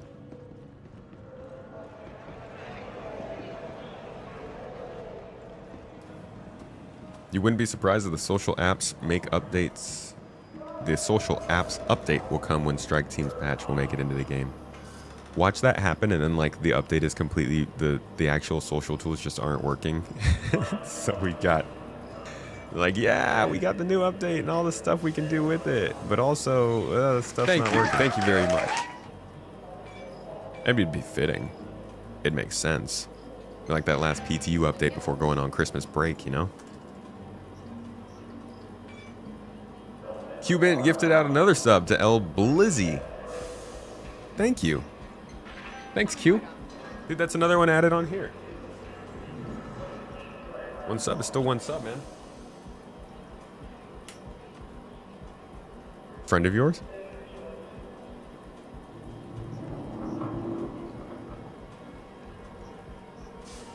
Tuning in for the first time. Well, that's lovely. Thank you for getting Blizzy in the sub club. How you doing? Welcome in. Hope you're having a lovely day. Or at least you've eaten something you really like today. It's got to be one or the other. If not, then we need to fix that. Who's had some good food today? Anybody eaten something particularly yummy? What else do I even have here? Pulse pistol. Oh, I got the P8. I don't even have the kill shot. That's right. I need something that can shoot longer distance when we get in there. So I'll bring this with me, but I'm really going to need to get something better when we get inside. Faldorn, gifting out a community sub, pushing us into the next level of the hype train. You see it? You see it? I really need like a train sound thing here. Choo choo.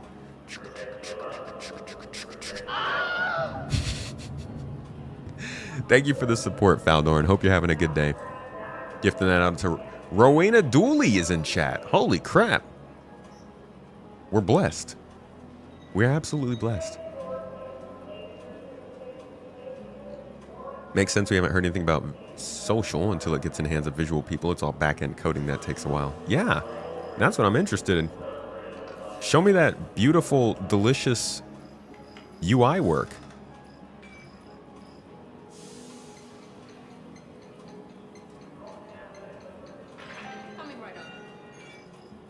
Just record that and use it for the train sound. Chugga, chugga, chugga, chugga, chugga, chugga. Ow! Love a Wilhelm scream. What kind of snipers do you even find in these places? I'm guessing...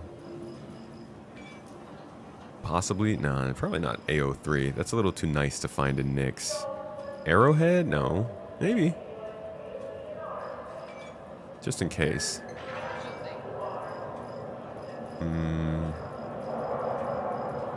Scalpel? Possibly. Take some of that. Maybe the AtScav even.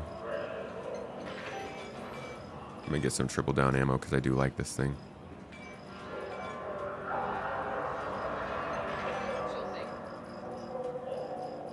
And I think I should get some heavy armor. What am I wearing right now? I am mostly in heavy armor, actually. P6? They have a lot of P6 in there? Yeah, dude, I got sent money. So I have 1 billion credits now.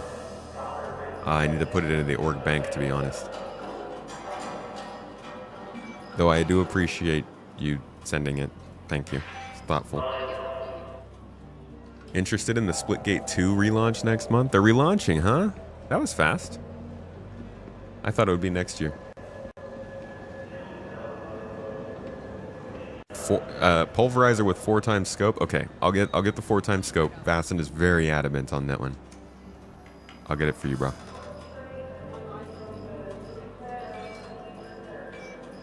Do they have 4x scopes here? I don't think they do.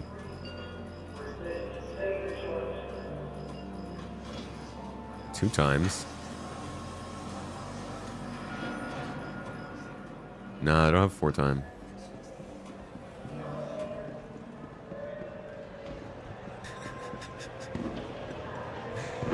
Everybody gets 10 million, huh?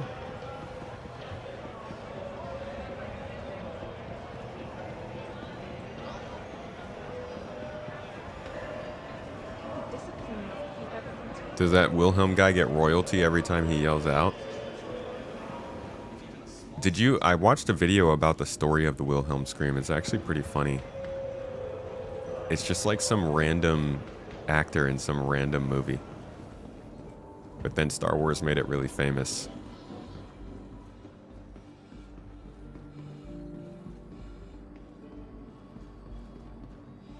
Shops don't sell scopes any higher than 2x. Okay.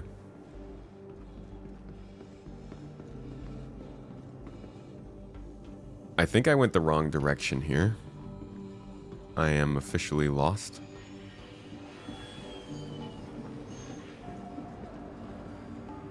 Oh man, yeah, we're very lost.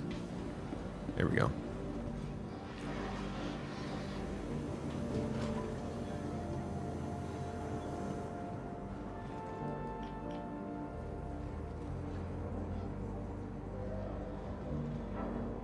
Oh, man.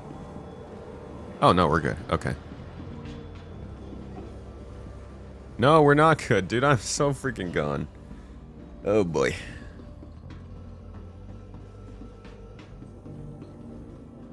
Bring a snipey snipe. They don't have snipers here, man. I have to find one. I just brought sniper ammo.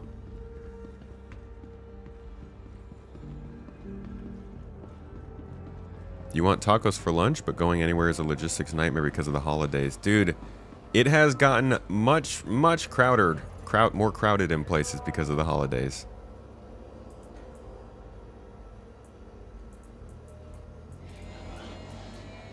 Y'all, that hype train is over. Thank you so much for taking part if you did it on Twitch. Hope you got something real nice out of it. Like a special little cool emote.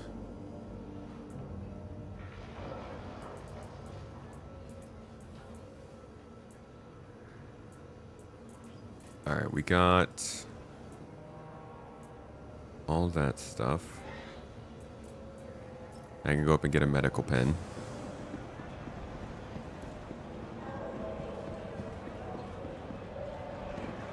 It took you like 45 minutes to get Panda Express. Everything takes just 3 times as long. And it's like a freaking a switch flipped, you know? It was really not that crowded last week, and then suddenly it was. Yeah, I was on the top floor already.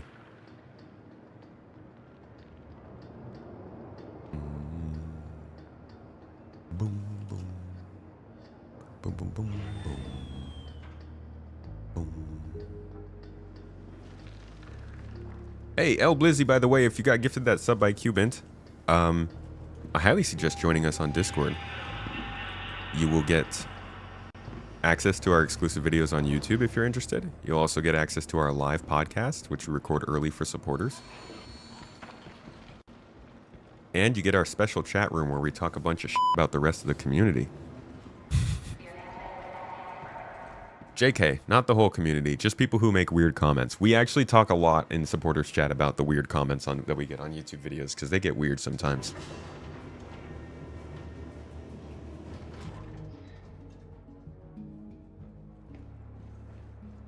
During the PT, you didn't think they would get it running in Nix? And why did you have to say that? Look at this. Avocado, come on. You doing that on purpose?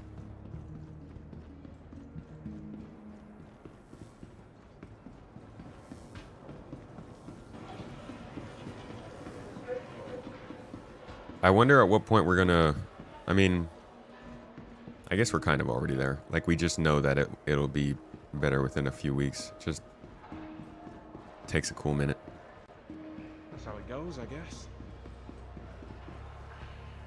Yeah, hit up exclamation point Discord if you want the link to that. And just when you're on Discord, make sure to connect your Twitch account and you'll get all of the exclusive channels for support. But my luck's due to turn any day now. Some sidekick's finally coughed up, which will help me clear out my debts. And keep me with a little left over. So, yeah, feel like things are looking up. Wanted to put it like that myself, but I get what you mean. Alright, there we go. Cool. Okay. Now we've got everything we need. Let's get going.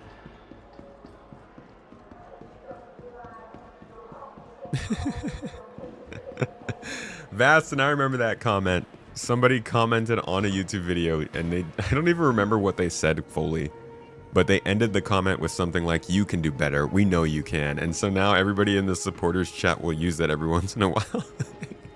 You can be better. We know you can. Like, what are you trying to shame someone for their opinion? How's the new mission set? I enjoy it. We're actually about to go and try out the second one for a bit. Not for very long. I do got to get going soon. Like I said, I got video work to do, folks. We got content to put out this week. Toes. But you do get these investigation missions that are taking you out to different space stations due to Intersect and their obsession with the Vandal. So we'll take another one of those on right now. Senish!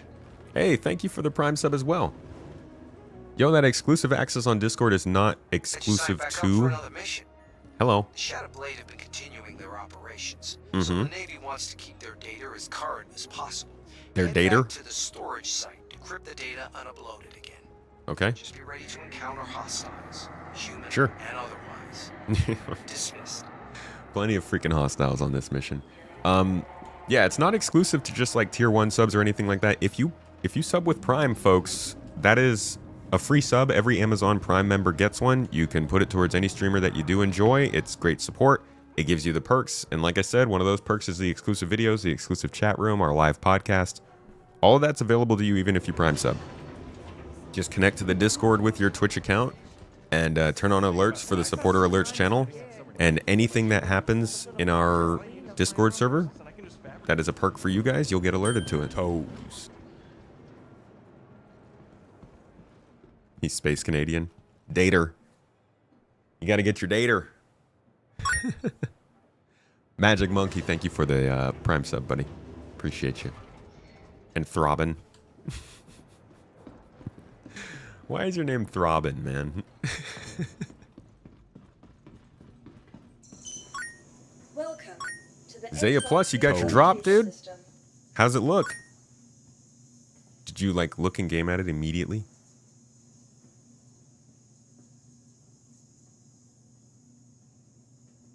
Wait, what happened to my wolf? I landed it in the hangar. Why do I have to claim it now? Claim has been sent. Thank you. Throbbin, what are you doing? What's going on? Zephyr Llama, thank you for the Prime sub. I'm sorry you got so interrupted by Throbbin Wood with the hearts. It's a cool armor, but everyone's wearing it, so well, yeah, you gotta whip it out in like a couple of years when it's a classic, you know. It's interesting that when more unique armor comes out, unique armor becomes less unique. When there were only like 5 sets of armor and you could get maybe 1 or 2 that were actually special, those 1 or 2 that were special were so freaking different because everybody else in the game was wearing standard armor. But as there gets to be more and more and more and more unique armor, everybody looks unique, so the unique armor isn't as like unique on its own, you know what I mean? Not a bad thing. It's just an interesting progression of more cosmetics, I guess.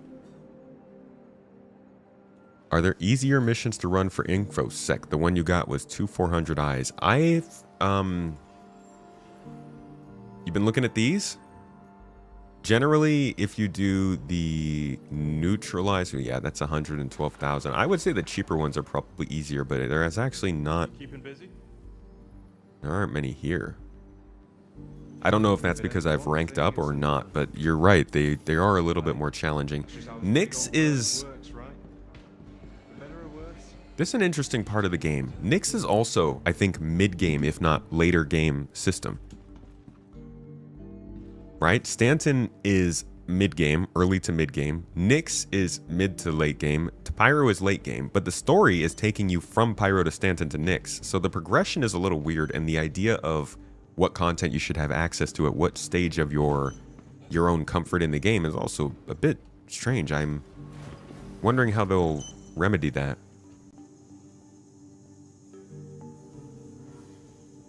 Last night, the 178 one, you got jumped by 2 hammerheads and enough large ships to choke an Idris. What? Sounds like great content for the Perseus. To the ASOP vehicle retrieval system. It'll be nice when we don't need an undersuit to use a small backpack. You mean we don't need light armor? We still can't even wear a backpack with an undersuit yet, right? I can't wait for that.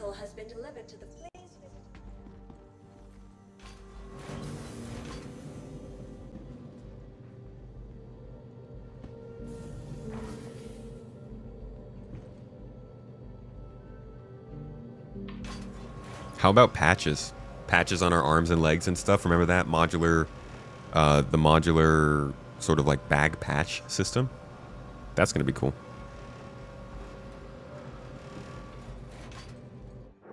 It's a sandbox. There's no early, mid, late game. Maybe not.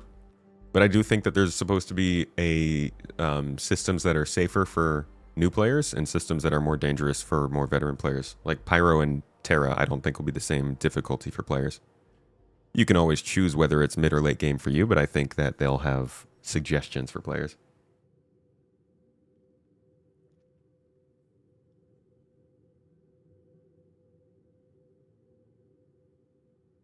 Don't know what's happening to my game. Must be avocado.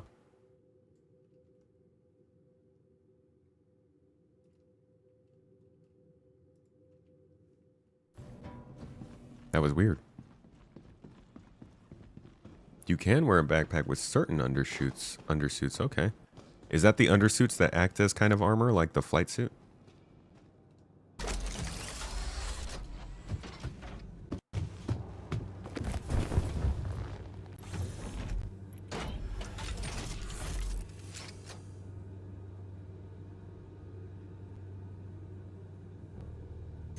Sorry, I didn't mean patches, I meant satchels, but also patches would be cool. You're not wrong.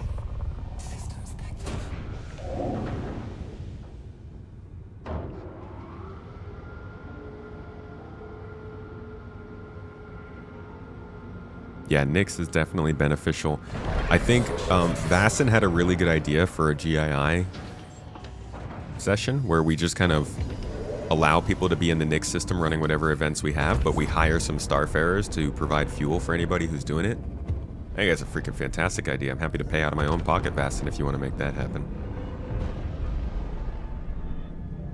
I guess now that I can.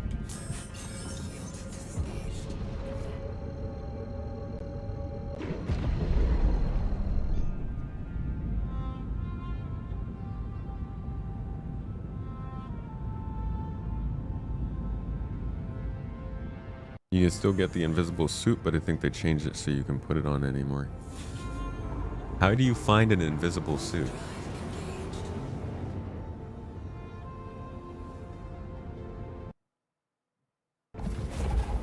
Oh boy, what's going on here?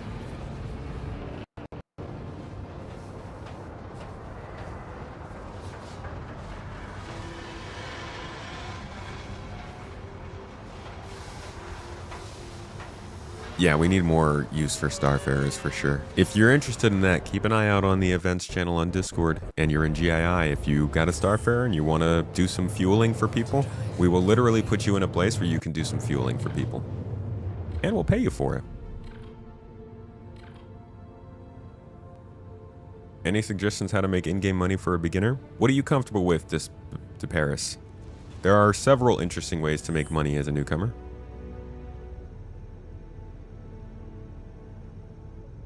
Dude, I don't know what's going on with my game right now.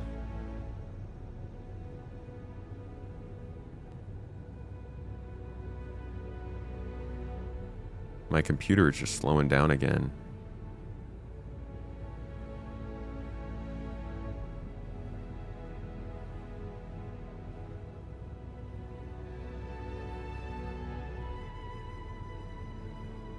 Exclamation point Discord if you want to join us. Exclamation point org if you want to sign up for GII. I think my whole computer has frozen, guys. I can't do anything. It's that same thing again. Yeah, my RAM usage is 95. No, my tracking isn't even working.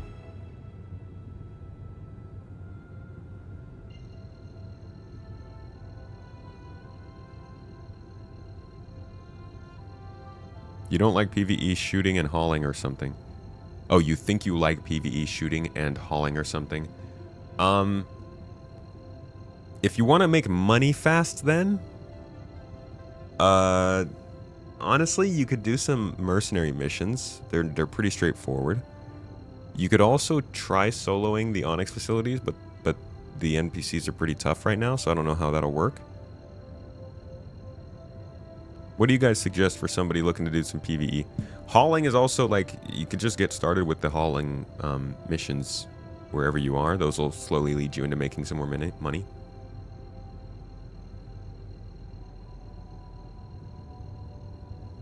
You did Project Hyperion at the end last PC game.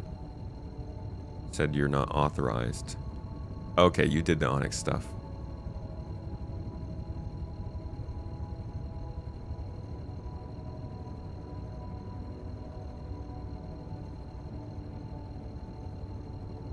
What the hell's going on? Is there like a problem with the wolf too now or something?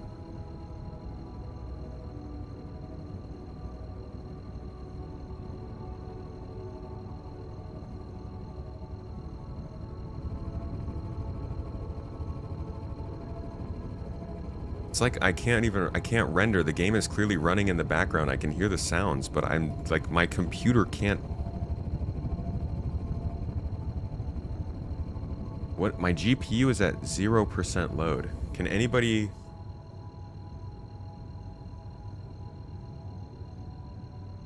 Can anybody explain this?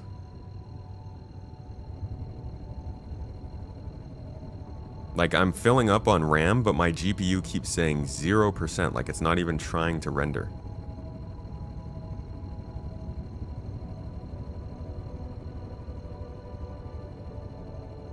Now suddenly it's at 99%. What is going on, man?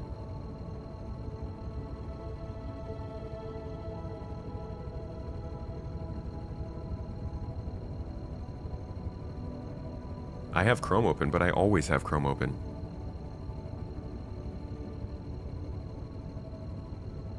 And just like that, it's back.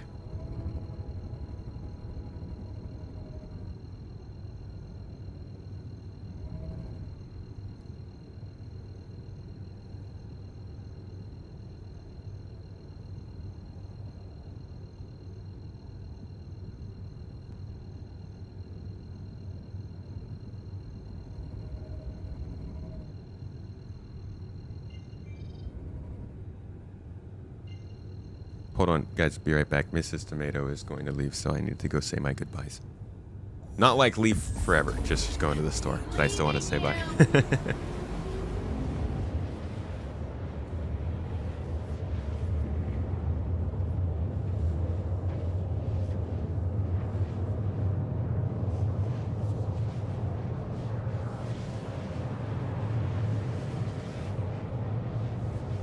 Thank you very much.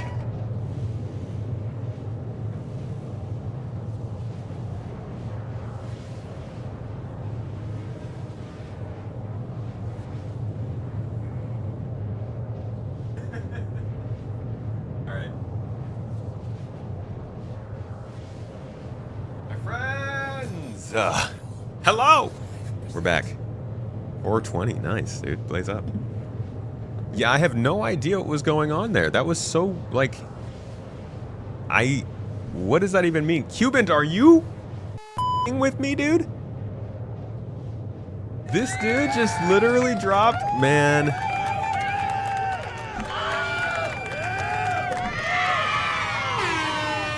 Sorry, I'm just spawning noises. This dude literally blows my mind. Bruh.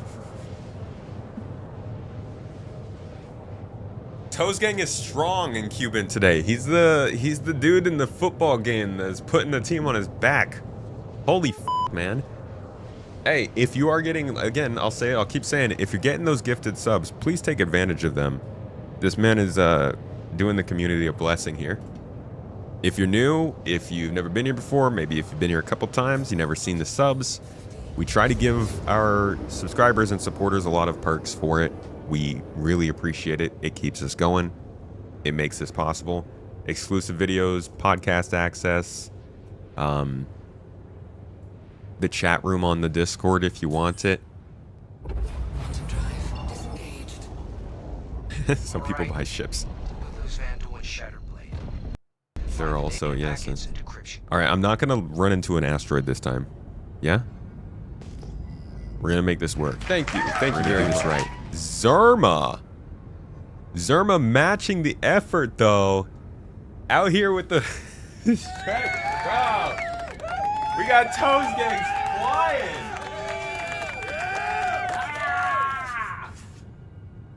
Hell yeah, brother. Thank you. And there goes my chalk. Appreciate it, man. That's good luck. I think that is going to make this whole mission possible now. That's what, well, I mean, as long as my frames stay around.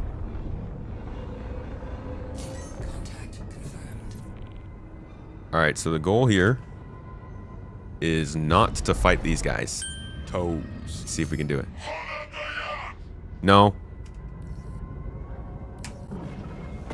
Alright, get an SCM and then we're gonna boost the hangar. Here we go. No, no, no. No, no, no. No blacking out. Come on. Come on. Oh my god, this is gonna be close. I think it's on the other side.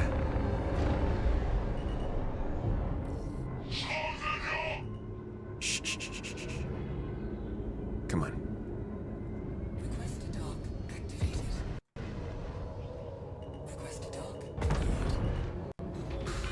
God dang it. What did I hit? Ah!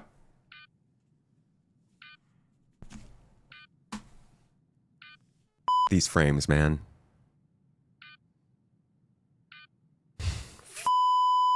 God dang it. Oh, man. I have to do all of that all over. Wow. Because I hit something I don't even know what I freaking hit. I don't even know what I hit. Death, dude. It's straight death. Hey, Cuban though, gifted out 20 subs. You know what? I'll take 20 subs over a successful landing. God. Hell yeah, man. Thank you, Q. You're amazing, bro. I genuinely, I don't know what I hit there. I didn't see any asteroids. I think I was away from the station, but maybe it was a miscalculation. James Rochelle, thanks for subbing up as well. Welcome to the club. Can I please go home?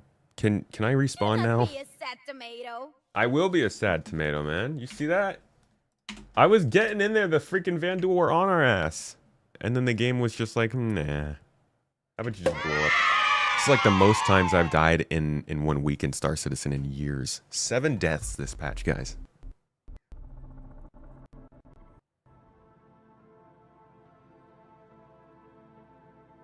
I checked my vector. I saw it before I turned. There was nothing on that side of the space station.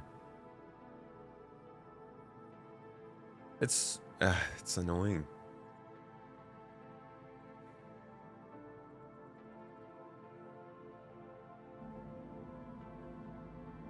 It's only been out a week, dude. Yeah, it's like a death every day. Now I'm gonna have to deal with 1 frame per hour again. I just want to get to this space station and run the motherfucking mission. How many times have I failed at this? Hit the storage container thing?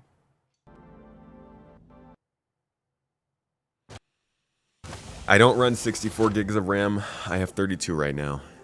In order to get 64 gigs, I can't just get another 32. I have to go buy a whole pack of 64, and that's like $500 right now. Like, maybe that'll be the only thing I ask for Christmas.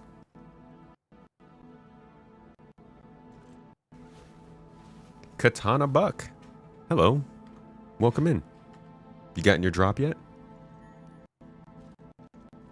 Broccoli, did I enable cookies? Like, do I allow for my character to eat cookies in game? Absolutely not. Not allowed.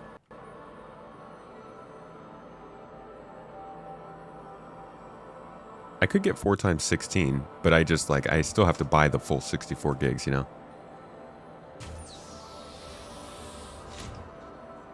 I think I do need 64 gigs, actually. While I'm not saying you need 64 gigs to run the game, it's pretty clear my computer is, for whatever reason, no longer able to handle all of the Chrome and all the different stuff I'm running in addition to the game. It's just continuing to be a problem now.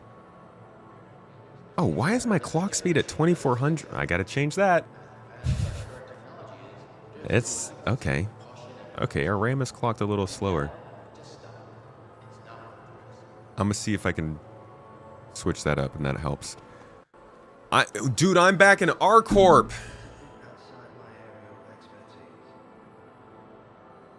Why am I in R-Corp?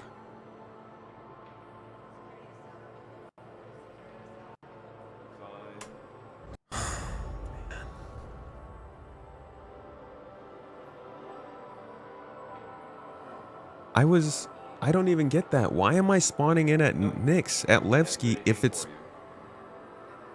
Oh, man. This game sometimes, man. Oof. If it had spawned me into the game at ArcCorp when I started, I would have been aware that I'm not spawning at Nix, and then I would have taken the care to do that, but it started me out at Nix today. I genuinely thought that I keep thinking that's my home location. I just don't get why I keep... Yeah,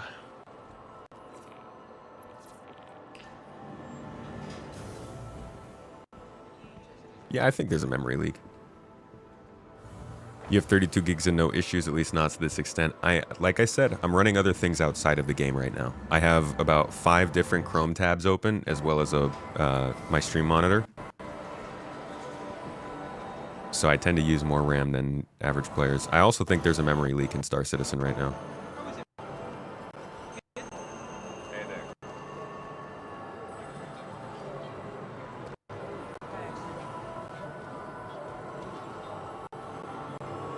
See you later, Katana. Thanks for dropping by. Yeah, I know about the ship spawn and everything. That's a mistake I made last stream when I took the Apollo out and then I didn't spawn back in it. But this was like the game started me in Nix today. I don't know why. And that made me even forget that my spawn was set all the way back here.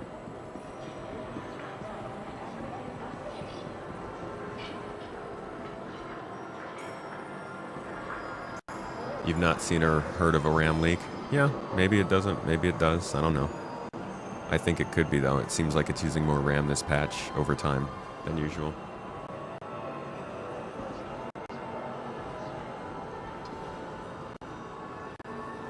Nix isn't my home location, ArcCorp is. I don't know why it spawned me at Nix.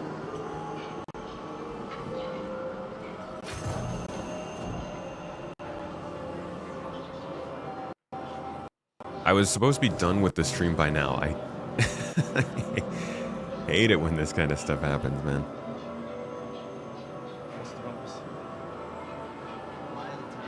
Okay, I gotta buy everything that we just bought again.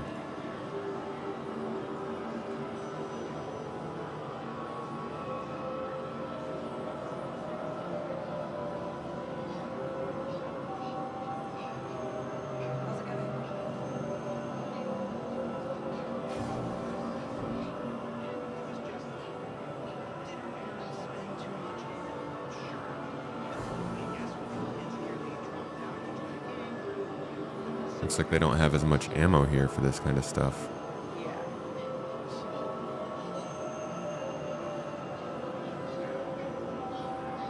Or for really anything.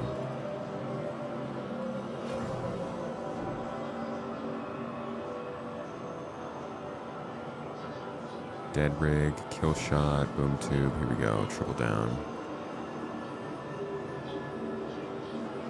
Pulverizer.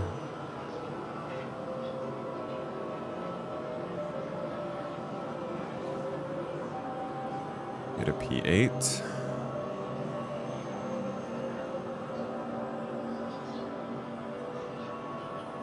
And we need to get some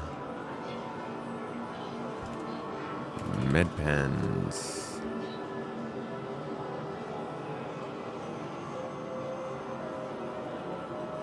Oh, okay, no med pens here. We'll go to the hospital real quick.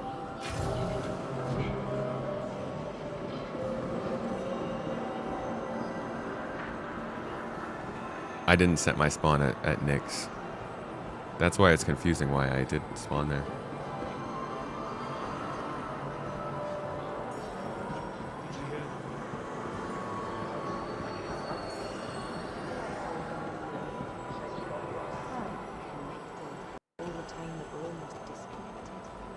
Yeah, I have a lot of credits right now.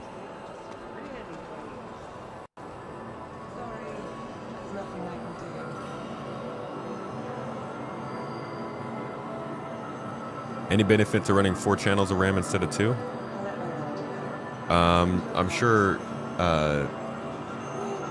Dave over here on YouTube. Were you on YouTube, Dave? Or were you on Twitch? Wherever Walgrid is, he could probably help you with that.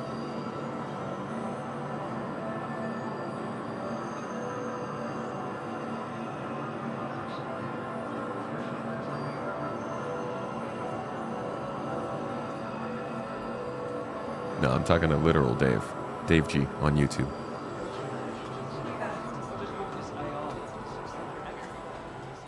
What are my thoughts on people having billions of AUEC? I think probably it's unnecessary. Depends on how they made it. If you're playing the game like a madman and making billions of AUEC, good for you. Not really that many money sinks in the game right now to discourage that behavior.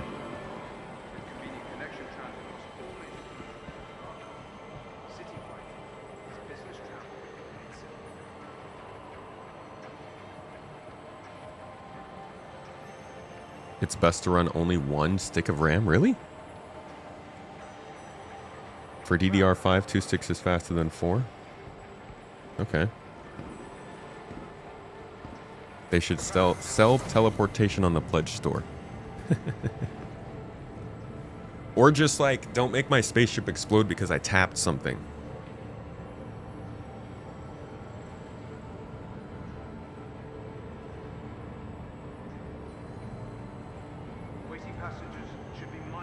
What does it matter what other people have?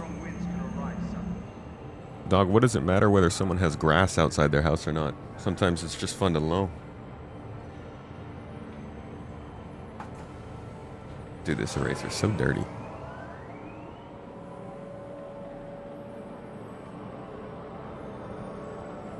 Non-exploding ships is post 1.0. Ah, yes, yes, of course, of course. Hey, Zerma, thank you for following. Out here subbing up. Subbing before the follow first. I appreciate you. Hope you're enjoying the stream.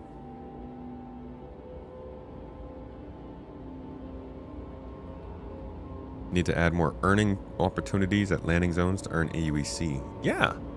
Hell yeah. There's got to be more stuff to be able to do at cities.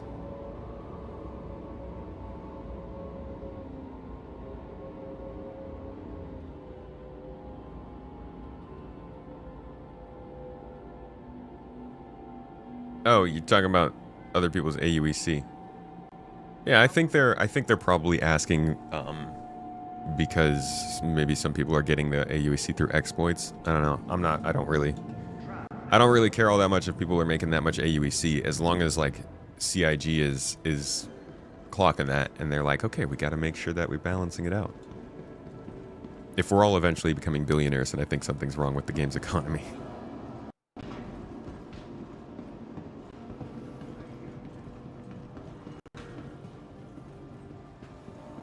Invisible asteroids are a known bug right now? On the issue council? Is that a thing we're having again? Thank you for visiting Arcor, Stanton's capital of commerce. Whatever your You missed. we wish you a beneficial and prosperous stay. Anything about Red Wind Stanton contracts? Not that I know of, no.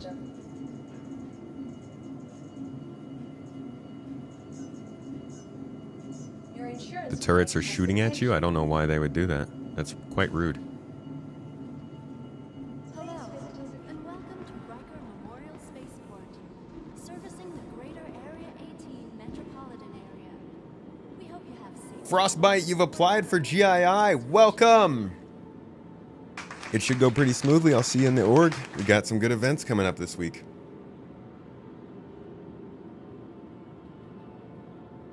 Hey, thanks for the bits, Benefit Man and Maverick, and thank you for the sub, James Rochelle. Please be aware that while in the Stanton system and on Arcor, all UEE common laws are still... Always make sure the specific model of RAM you buy is on the motherboard certified RAM list. Man, what is this, the 90s? They all need to work together. I ain't got time for all that. Wyverns, your app is pending as well on the website. Obey all security and customs personnel at all times. Their job is your safety. Good evening, XML. You thought I wasn't streaming today? No, I just started early. I'm ending a little earlier too. You rock. You know that?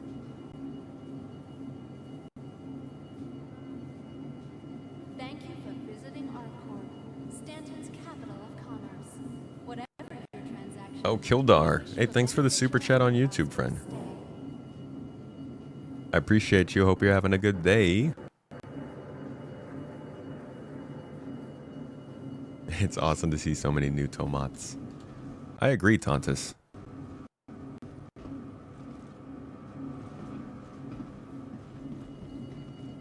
Welcome to the ASOP vehicle retrieval system. Good company. Arcorp's unique vertically integrated corporate parks offer amenities such as resource sharing and logistical pairing for our rental partners. Inquire today to learn how you can invest in making Arcorp your new home. CIG, you want $50 for the driving PDC? How much is the other one? The version of it without the PDC. I should stay until you're off of work in 3 hours? That depends. Do you want to watch me edit a video on stream?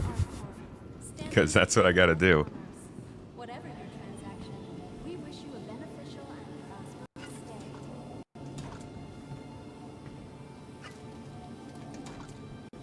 stay. CIG talked about adding missions to make ground vehicles more necessary, like defending a ground convoy from attack.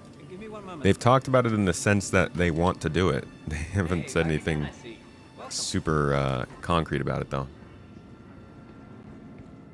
Your personal belongings are your personal responsibility. eSoul, I haven't had any authorization issues, authentication issues to logging in.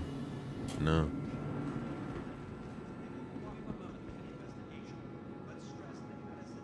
How about courier hauling missions for courier ships, too? They're starting to come back. Got a little bit of courier missions going on. Obey all security and customs personnel at all times. Their job is your safety. Stuck at auth player with shard? Like during the loading into the game?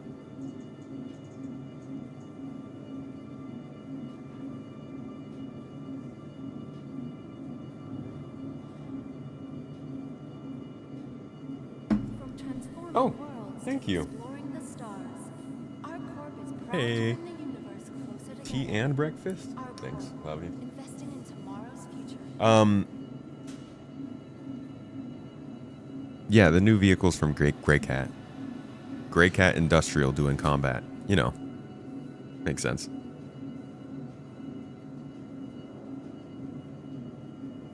Thank you. Thank you very much. It takes all of us working Bro, Cuban, did you actually? Stand by. Your vehicle has been delivered to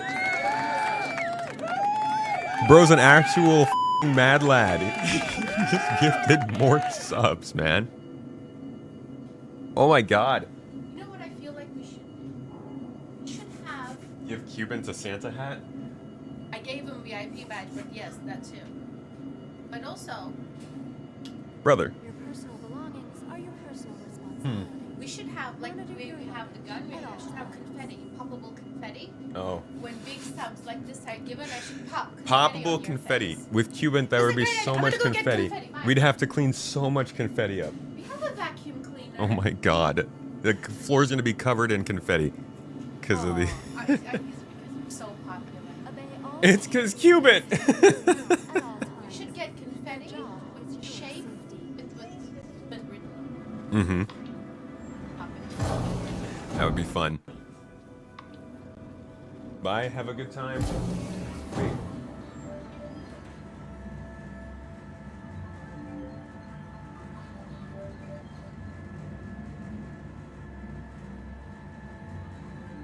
Am I such a party poop? It's okay, Mrs. Tomato is the one that in charge of the stream stuff. If she wants some confetti, there will probably be confetti.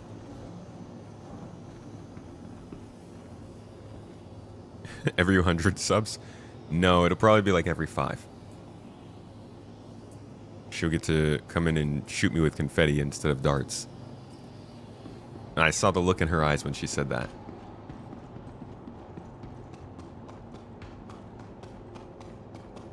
50 for either variant with 10 years on the good Jeep and LTI on the PDCR. I see. I mean, if the other one's 50, it makes sense. It's still expensive for a ground vehicle. I wouldn't buy it, but... Just put a kiddie pool in it. There's your hot tub stream. Made it happen. Thank you, Cuban. Yeah, guys, look at the performance on my game. Like, this is either CPU or memory problem, I think.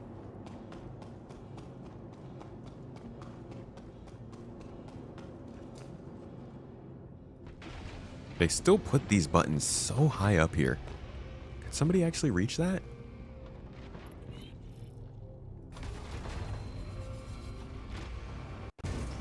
Bye, Mrs. T. See you soon.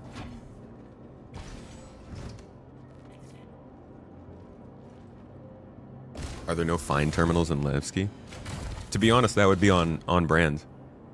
The people of Levski wouldn't want you sending money to the UEE from there.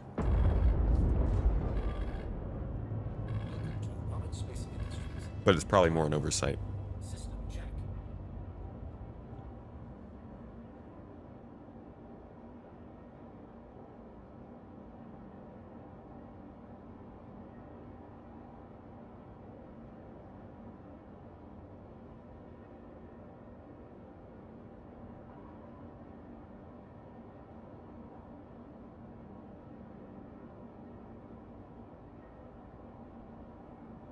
Sorry about that. I just took a bite of my food and half of it ended up on the floor. I don't know what the hell happened. Alright. Hopefully this will allow us to have a little bit of a better spawn situation.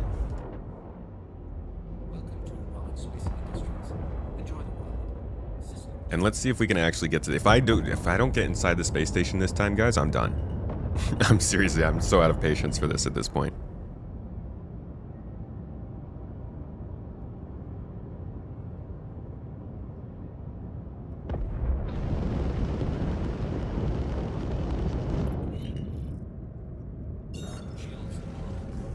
You got a crime stat in Levski? Yeah, see, I think it's dumb. But it seems like as a placeholder, because they, once again, still do not have a proper reputation and security system in the game, they are choosing to use the UEE crime stat system in the non-UEE star system. What is Death of a Spaceman?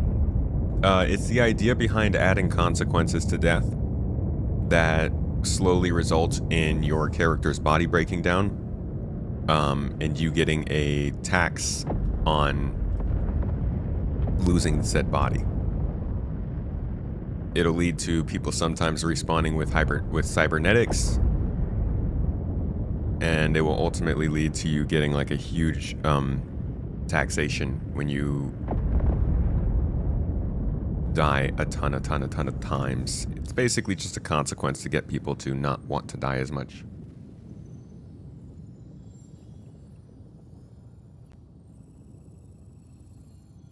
It doesn't really work as a concept in the current Star Citizen because, well, the current Star Citizen is, it's really easy to die, and there's not a lot of systems supporting that. But in the future, it's meant to be used in a system that doesn't really... that focuses more on getting downed and stuff like that.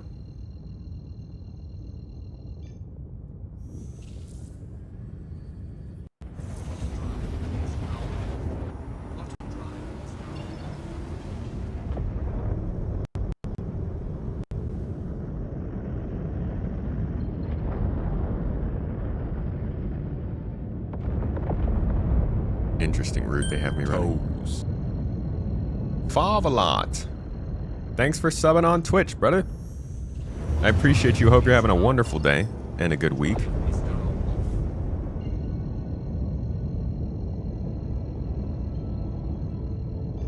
We have so far to go. This is ridiculous. I don't know why I'm doing this.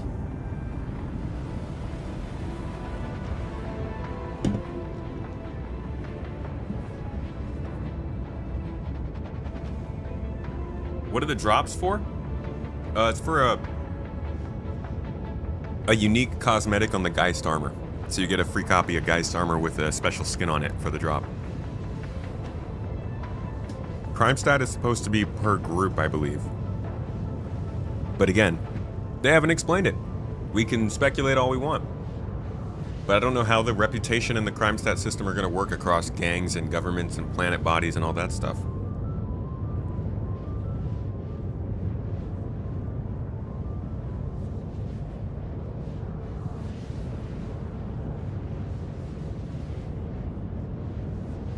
Yeah, I was around R-Corp.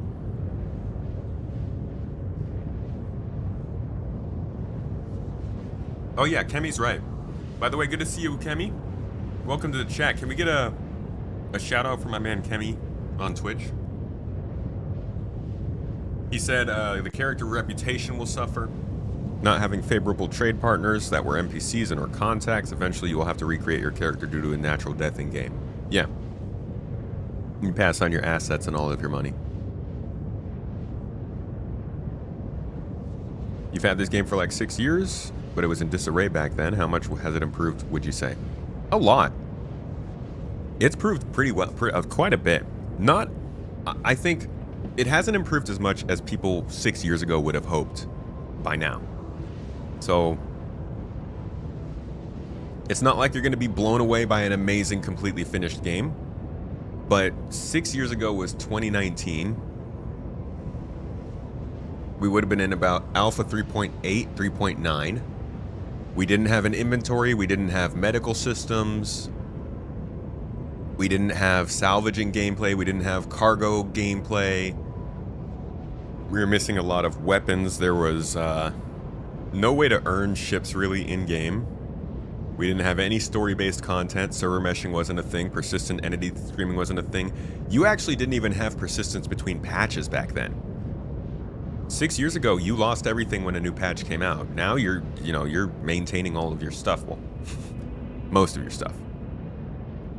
A lot has changed since then, Pluto. Feel free to watch this next hour, or I'd say like 30 to 40 minutes of content. I'm going to try and show you guys some of where things are headed. There are also 2 new star systems. We have Pyro and Nyx as well.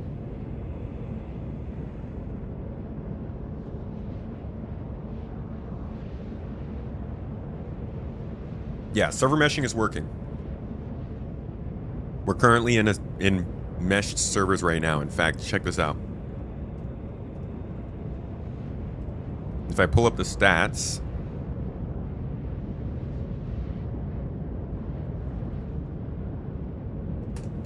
in the top right hand corner here, it's going to be kind of hard for you to see. You might have to zoom in, but you can see here it says which server we're in. It'll tell you your server. It'll tell you the restarts that server has had, the population of it. It tells us the population of the entire shard we're playing in, which right now is 159. And then it'll tell you the population of which server you're in within that shard right now, which is 9. So the server meshing is working, and it's made the game run a lot smoother.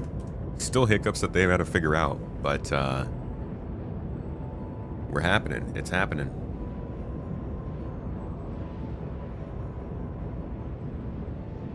Nine years ago was 1990, and no one will convince you otherwise.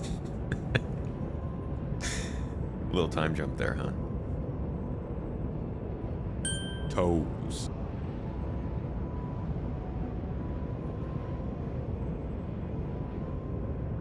Oh yeah. And like Kemi said, no more 30Ks. But yeah, for a long time, server meshing was like the big tech that we were all waiting for. Nice to finally have it.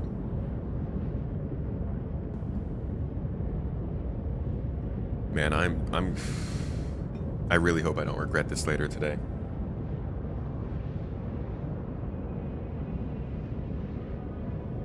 The main reason that I'm freaking out is I'm working on a video for, like a big video. It's like an 18-minute long video. And it just kind of details everything about Star Citizen and what happens to it. What it plays like in 2025. It's a full debrief of what to expect from Star Citizen in 2025, and it's long. Usually a 17-minute video after we've already placed all of the footage down. So we've already put about I want to say about 6 to 7 hours into the editing of this, probably anywhere from 5 to 6 hours into the writing, plus another hour and a half for recording. So far, it's got about 16 hours behind it, 15, 16 hours of work behind it. For an 18-minute video, to finish that up and add all the music and stuff, it's probably going to take me another 4 to 5 hours. So this is like a 20-hour video.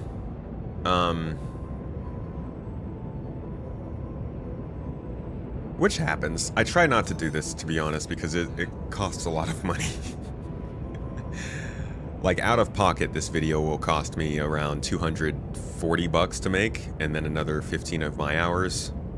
And I know it's not going to make that back, which is why we are very grateful to those who support the channel. But it's definitely, I'm going to take more time to finish it up because there's been so much time put into it.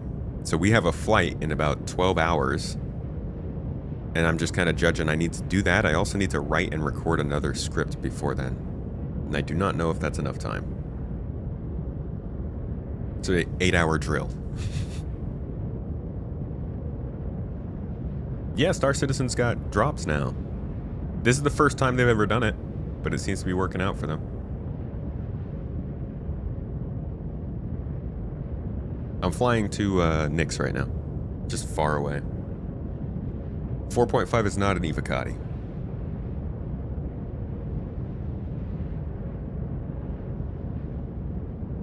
Adding anything about the 4.5 patch into that vid, or was it written before we knew about the new patch? It was written beforehand. I might do some re-recordings today, but the video itself does talk about like the features that are currently on the way, like engineering.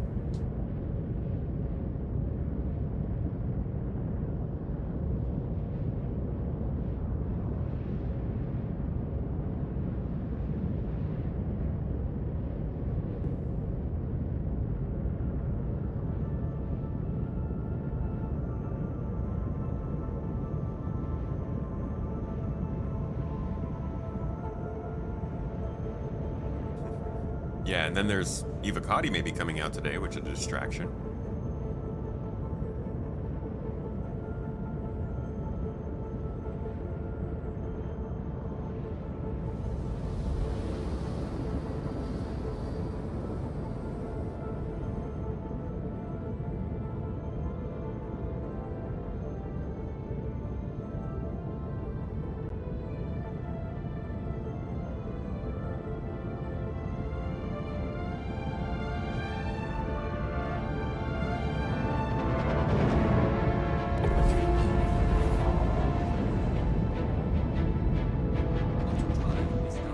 We have arrived.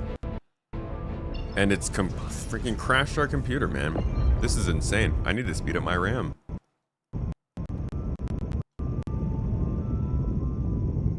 Alright, I ain't got time for all the stops. We're gonna go straight past the station to the jump point.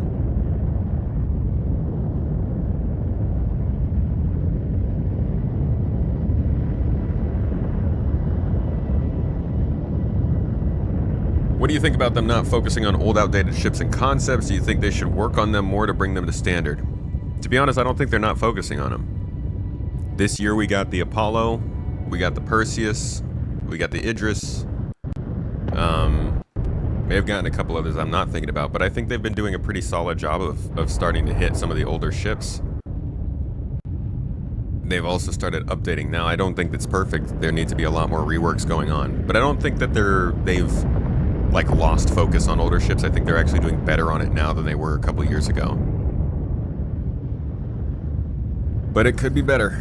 The fact that they're updating the Aurora is good. Hammerhead's also a good one to get updated. I think the Starfarer and Constellation should probably get updates.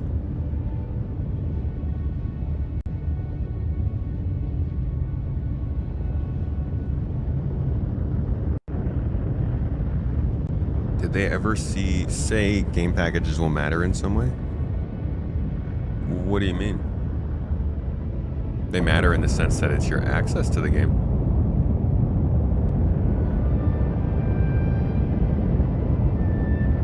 Next month, I'm guessing it's going to be the variant of this ship that they're releasing. a more cargo-focused variant of this.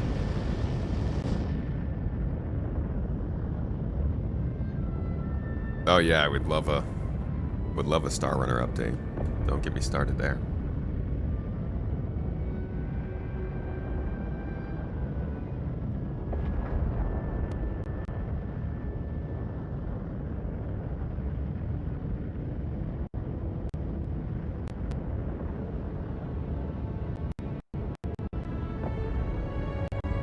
What costs do you mean for out of pocket? Do you mean to pay extra for editing tools? No, I pay somebody to help with editing.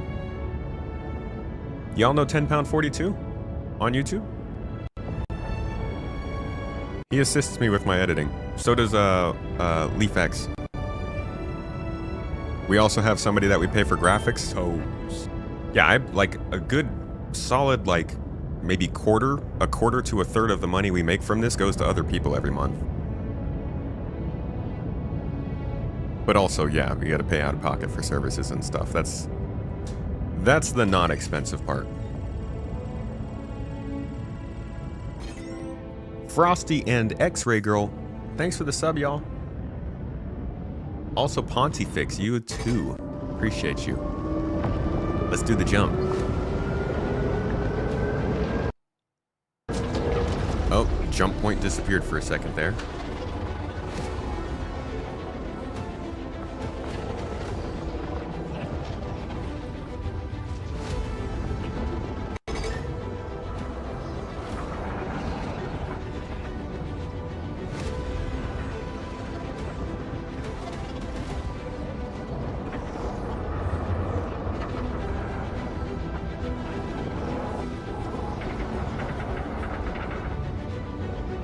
Dude, Cuban, did you just drop subs in the middle of a freaking jump? How am I supposed to celebrate that?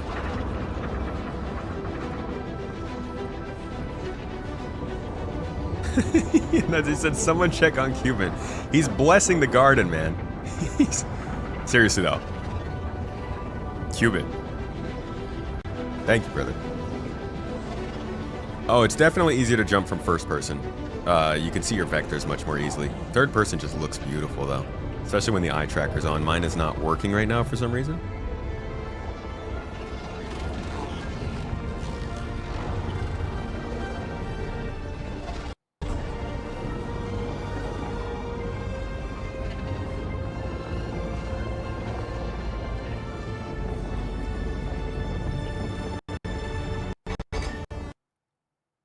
Oh my god.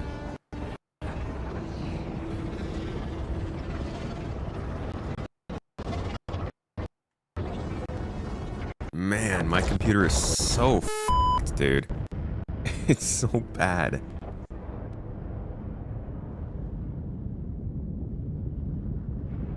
Do I have the ASD helmet? I do not. Oh, you mean the drops? Yeah, we've got that. The Geist one?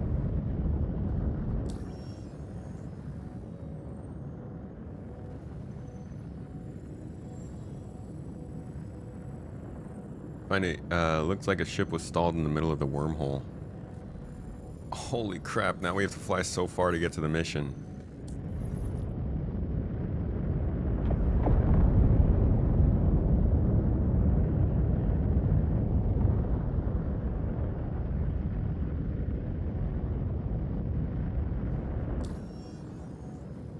Do I think Star Citizen will launch before 2040? You'd like to play it before you die? Well, you know what the standard answer to that is going to be. You can play it right now, or at any time before 2040, probably. But yes, I do think it will launch, quote unquote, before then.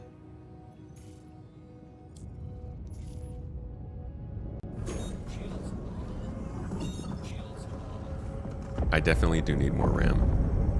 Someday I will get some. It will happen. Hey! You missed. Why can't I jump here?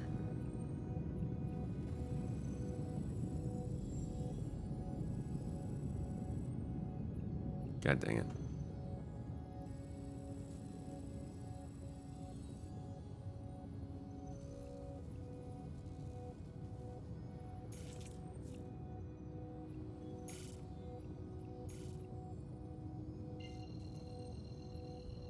There we go.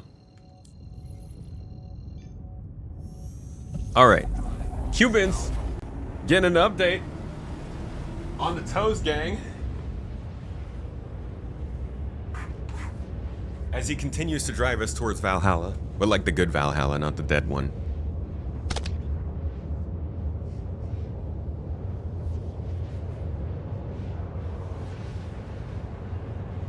Don't even know how to claim the sub. You have to, it should get gifted straight to you. If it's happening, it might be, might not have gotten that way.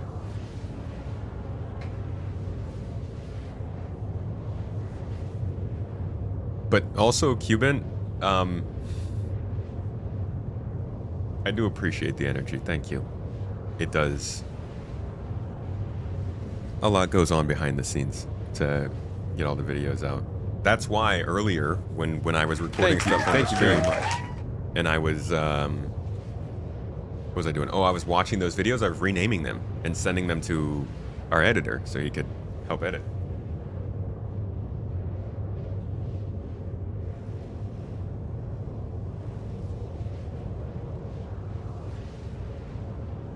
Guardian or F8C Lightning? I will choose the Guardian MX. I do really like that ship.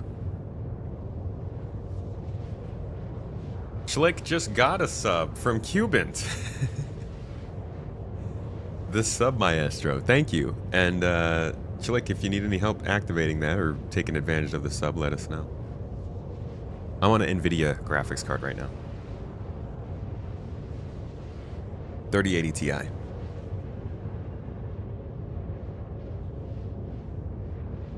Esol, you finally got logged in.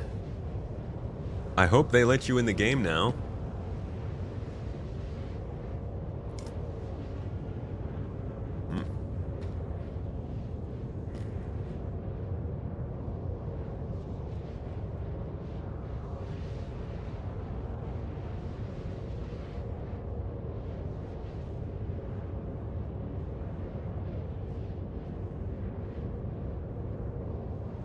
When will Drake have an expo in Pyro? I would love to see them bring Magnus in as the 6th star system. And then they could host all the Drake stuff there.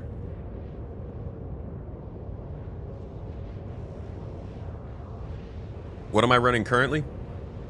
I'm on a 3080 Ti, 7800X3D processor, M.2 SSD, 32 gigs of RAM. Apparently running at 2800 megahertz. Those are the basics. We're playing the game at 2560 by 1440, so it's a little more demanding. Also driving a second monitor that has a few Chrome tabs open. And I'm streaming from a second PC, so that stuff is not included in the load. Okay, y'all. I'm not gonna lie to you. This could be a success of any kind, or it could be a disaster. I'm gonna try and get into that hangar. I'm gonna try and get us into this space station, but clearly I have a difficulty of doing it properly. So, I hope this goes well. I hope I can actually show you the gameplay that we're trying to see. But don't be surprised if I manage to f this all up.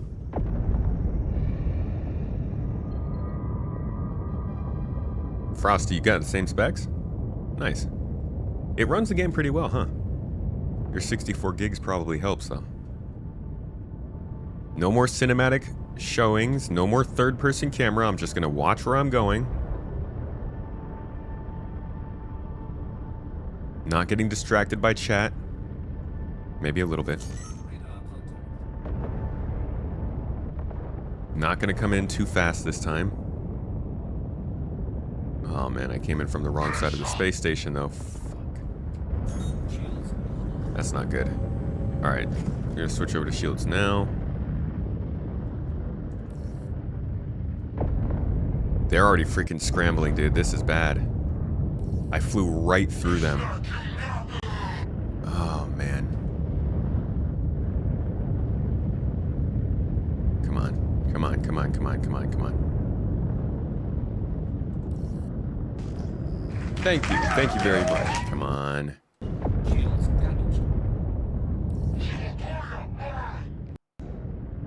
I need landing.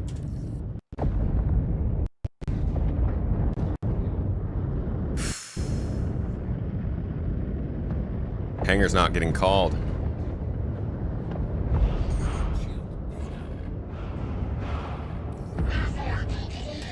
Come on.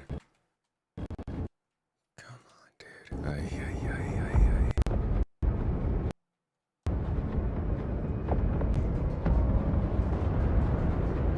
I don't think this is gonna work. It's not giving me anywhere to land.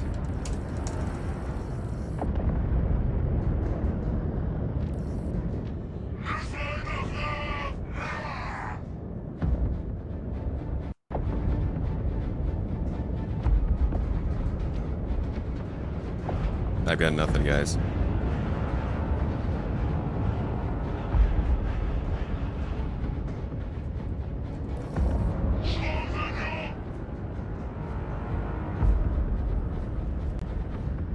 Where's the pads? Where are the pads? Over here?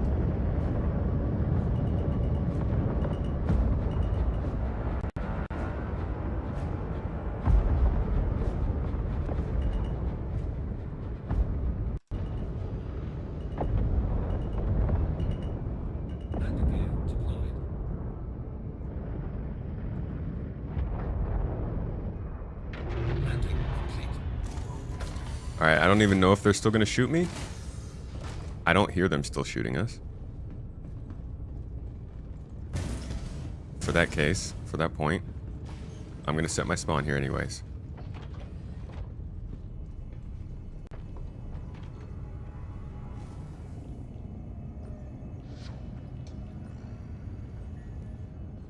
Alright. I think we're in the clear. Whew. That was stressful. I was really disappointed if that wasn't gonna work. Do I have a helmet on? I do. Okay.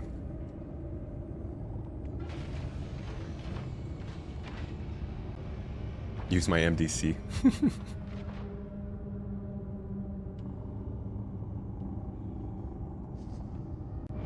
Vandal evaded. Step 1 complete.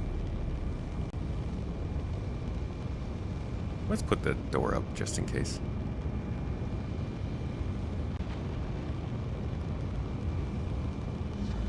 Cuban, did you gift another set of subs, man? Was that for the successful landing? I am very proud of that.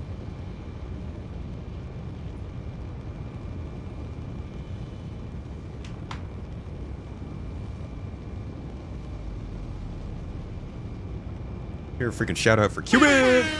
My dude.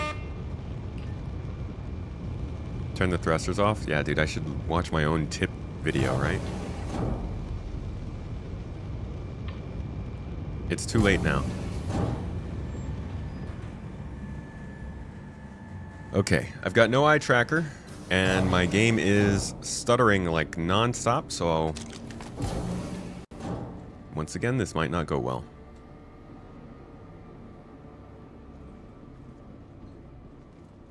Just as soon as I start moving, it just starts stuttering.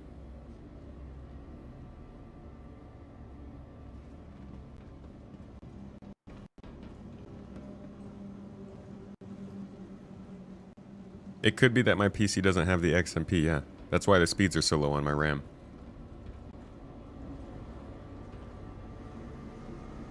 I gotta get into the BIOS and change that for sure.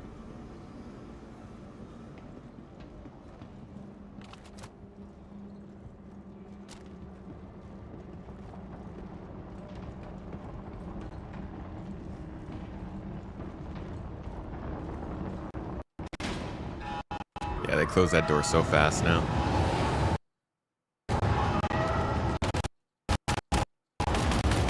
What the?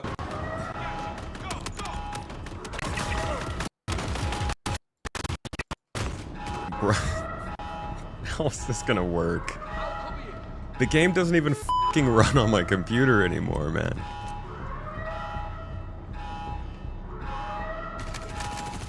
Shoot. Cheeky. Where are my med pens?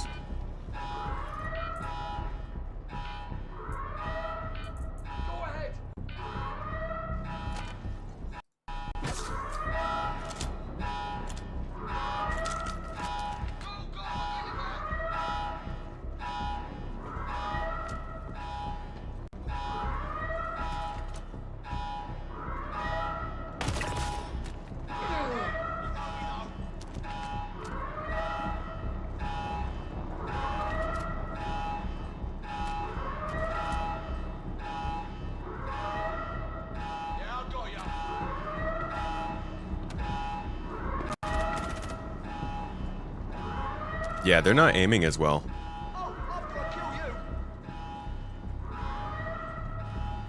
I think they fixed their aim.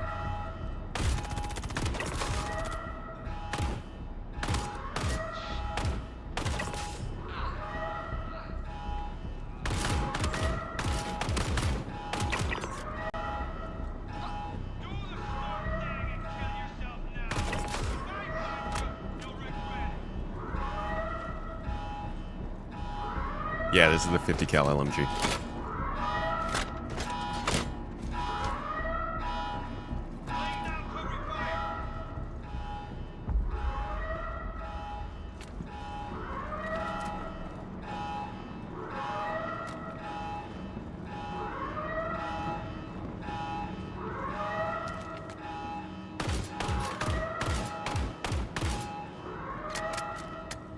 Shoot.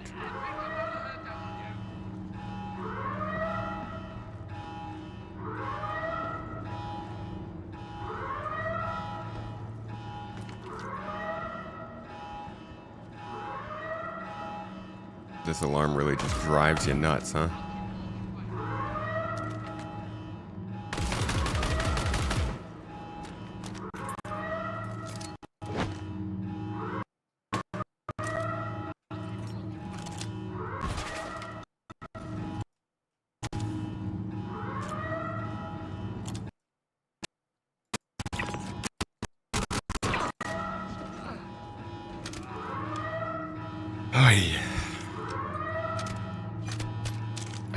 I can't close the Chrome tabs or else I can't see what you guys are saying in chat.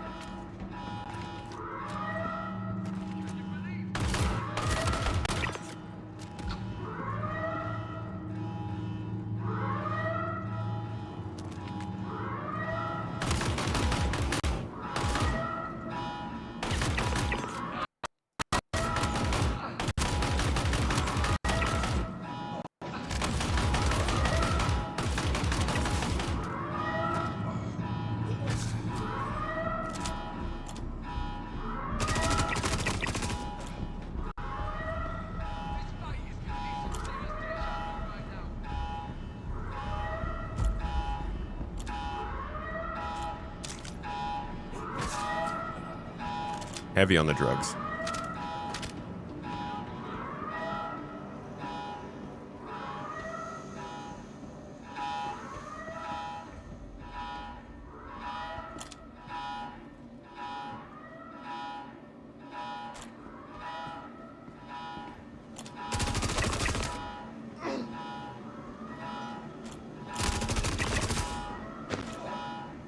Good thing that wasn't paying attention.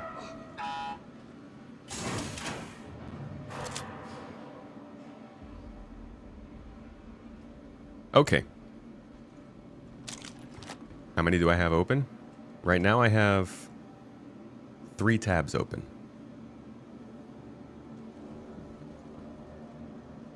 Use phone or tablet. I mean, I legitimately trying to set that up right now during the middle of the stream is not gonna work.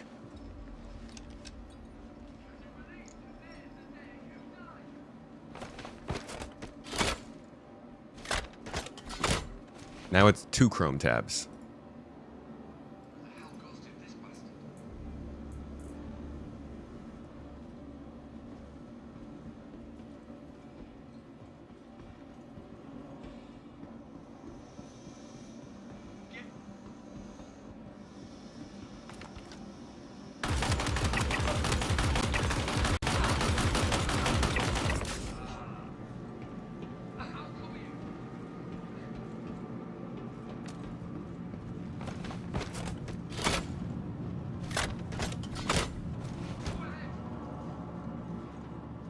Still looking for that 4x scope. Don't think I haven't forgotten about it, Vastin.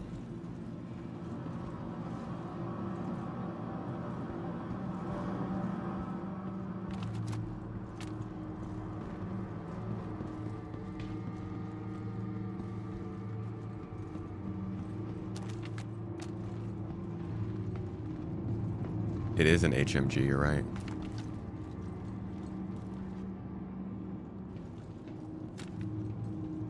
Toes.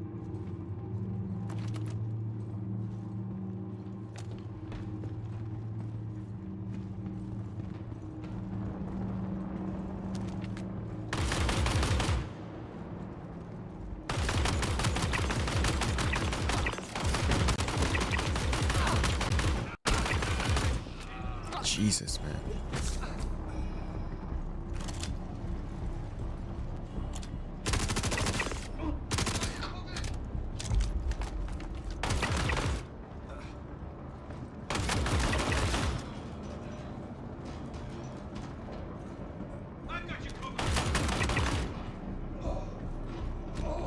Sneaky T-poser over here. I wonder if he was like the buff. He was the tank of the team, just T-posing. Nobody will get past my T. I think those other guys are upstairs.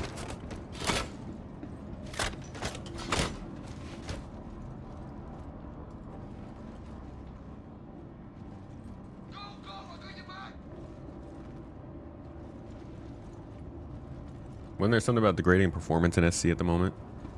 Something related to sound bugs? Yeah, the sound bugs definitely are causing problems. Ah, there we go. I'm seeing dates, credits, transfer codes. This is good. But we're gonna need more. According to this, there should be additional encrypted data packets around your site. Your new objective will be to gather all of the data along with a decryption key. Guess they made them one-time use for security, but I imagine another high-ranking member of the organization should be carrying one. You are authorized to use lethal force to secure the data and the decryption key. So, roll out and search the rest of this facility, along with the ship and the neighboring base. Alright, so I probably don't have enough time to do all of this. What I'm going to do is dip into one of these places, get all of the stuff from there, get out, and make our way back out of here, because I really need to get started on editing, and I'm enjoying this, but this mission's going to take me like at least another hour, and I'm already over an hour behind when I was supposed to start. So let's just kick off this first objective, and then we'll go from there.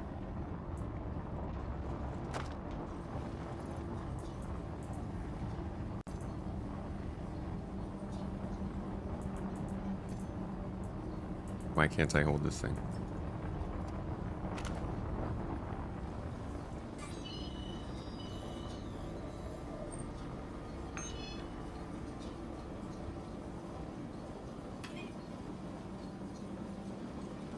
Mercatio, thank you for the Prime sub.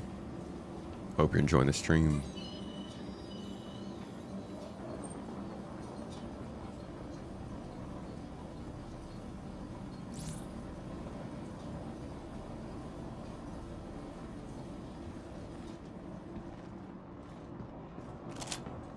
How to get this mission? You have to go into Nyx and then get more reputation with Intersect. And then you have to take the mission with Intersect to hunt the Vandal smugglers. And then after that, you'll be able to take this mission beyond that. I don't know if there's another one after this or not. This is just the following mission. Mostly the same stuff.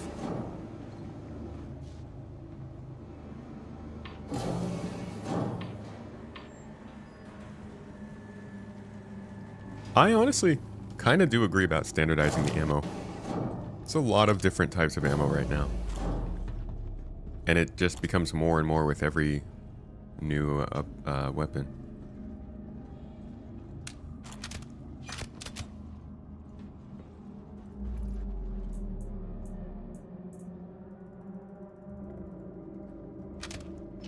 You're really starting to piss me off. Oh, come on. How do they even know I'm here?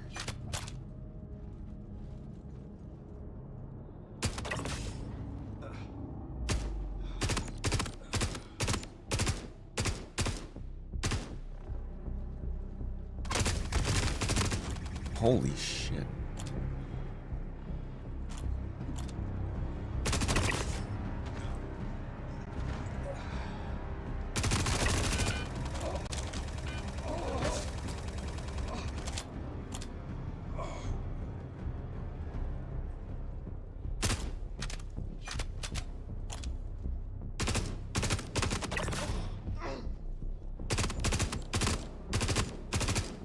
Dude, that's kind of creepy the way he's like floating around in the T-pose.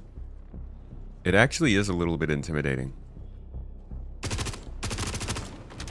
Look at him, he looks like this freaking Slender Man over here.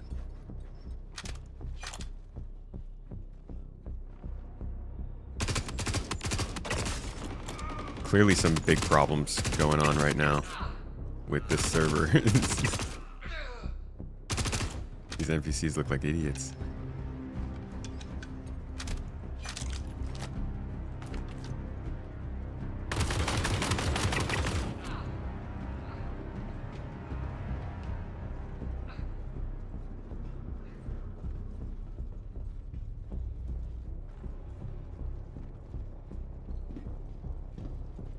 Standardize ammo and keep the mags. Yeah, I could see that. Especially since we talk about like how we're loading bullets into magazines in this game.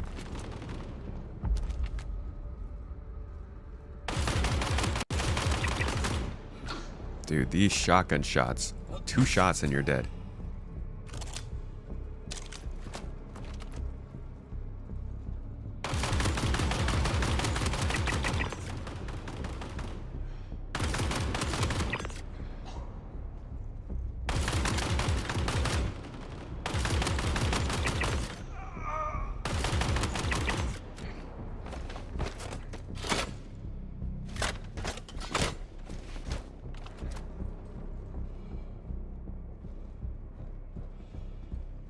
Are we clear?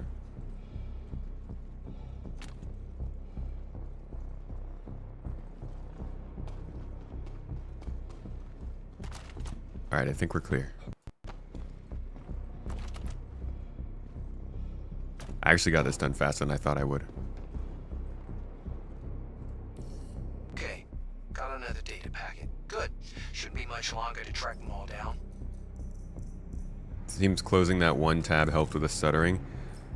It might just be being in the location for longer. It could be that it was that one tab. If it was that one tab, the funny thing is that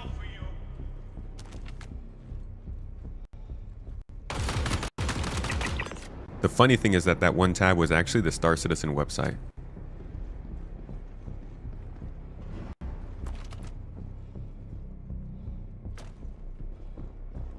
It'd be almost poetic.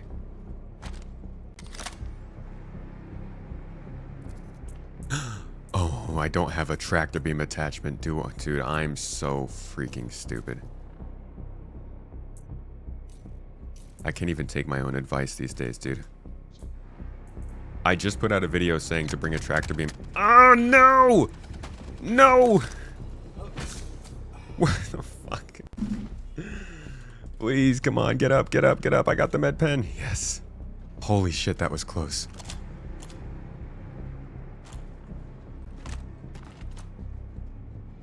I can't shoot. I can't shoot.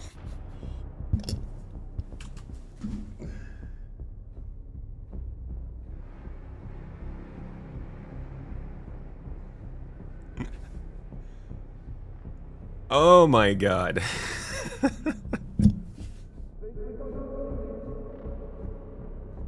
Well, I lost. That's too bad. That was, I shouldn't have done that out in the open, especially when they're respawning. But you know what? You live and you learn, or you die and you learn, whatever it's gonna be. We got somewhat into the mission, but I was basically gonna wrap things up there anyways. I'm not getting, I keep rushing into this, so I'm not getting properly prepared for the mission, but I would like to take this on. I think I'm gonna solo this whole thing next week, and I'm gonna actually like put in all of the effort into preparing correctly and all that stuff. I'm also gonna check out my RAM and get that running a little bit better. Hopefully that helps with the game's performance. And gonna bring all that good energy, folks. Thank you so much, everybody, for hanging out for this last week. We've been streaming just about every day over the last 7 days. And it's been a blast, a biggity blast. I hope you got your drops. I hope you had some fun. Maybe if you got to find a new stream over the last 5 days or so, I'll catch you next week. We'll be doing the same kind of stuff. We'll hop in, we'll talk some news, we'll talk development, talk about what's been going on in IAE and what I missed while I've been gone the last several days. And then we'll get into the game and see if we can solo this stuff. We'll also do some group gameplay next week, so if you guys want to jump in and play with me, we'll take the Perseus out into Pyro, and we'll get into doing, or no, we'll take the Perseus out into Nyx, and we're going to get into doing some actual sub-capital ship group gameplay with the org. If you want to sign up with us, we got a bunch of events going on this week too, ! Org will make that pop up in the chat, or if you just want to see the community, Discord. Don't forget we have a giveaway going on right now for a Drake Clipper. That'll be ending next week too.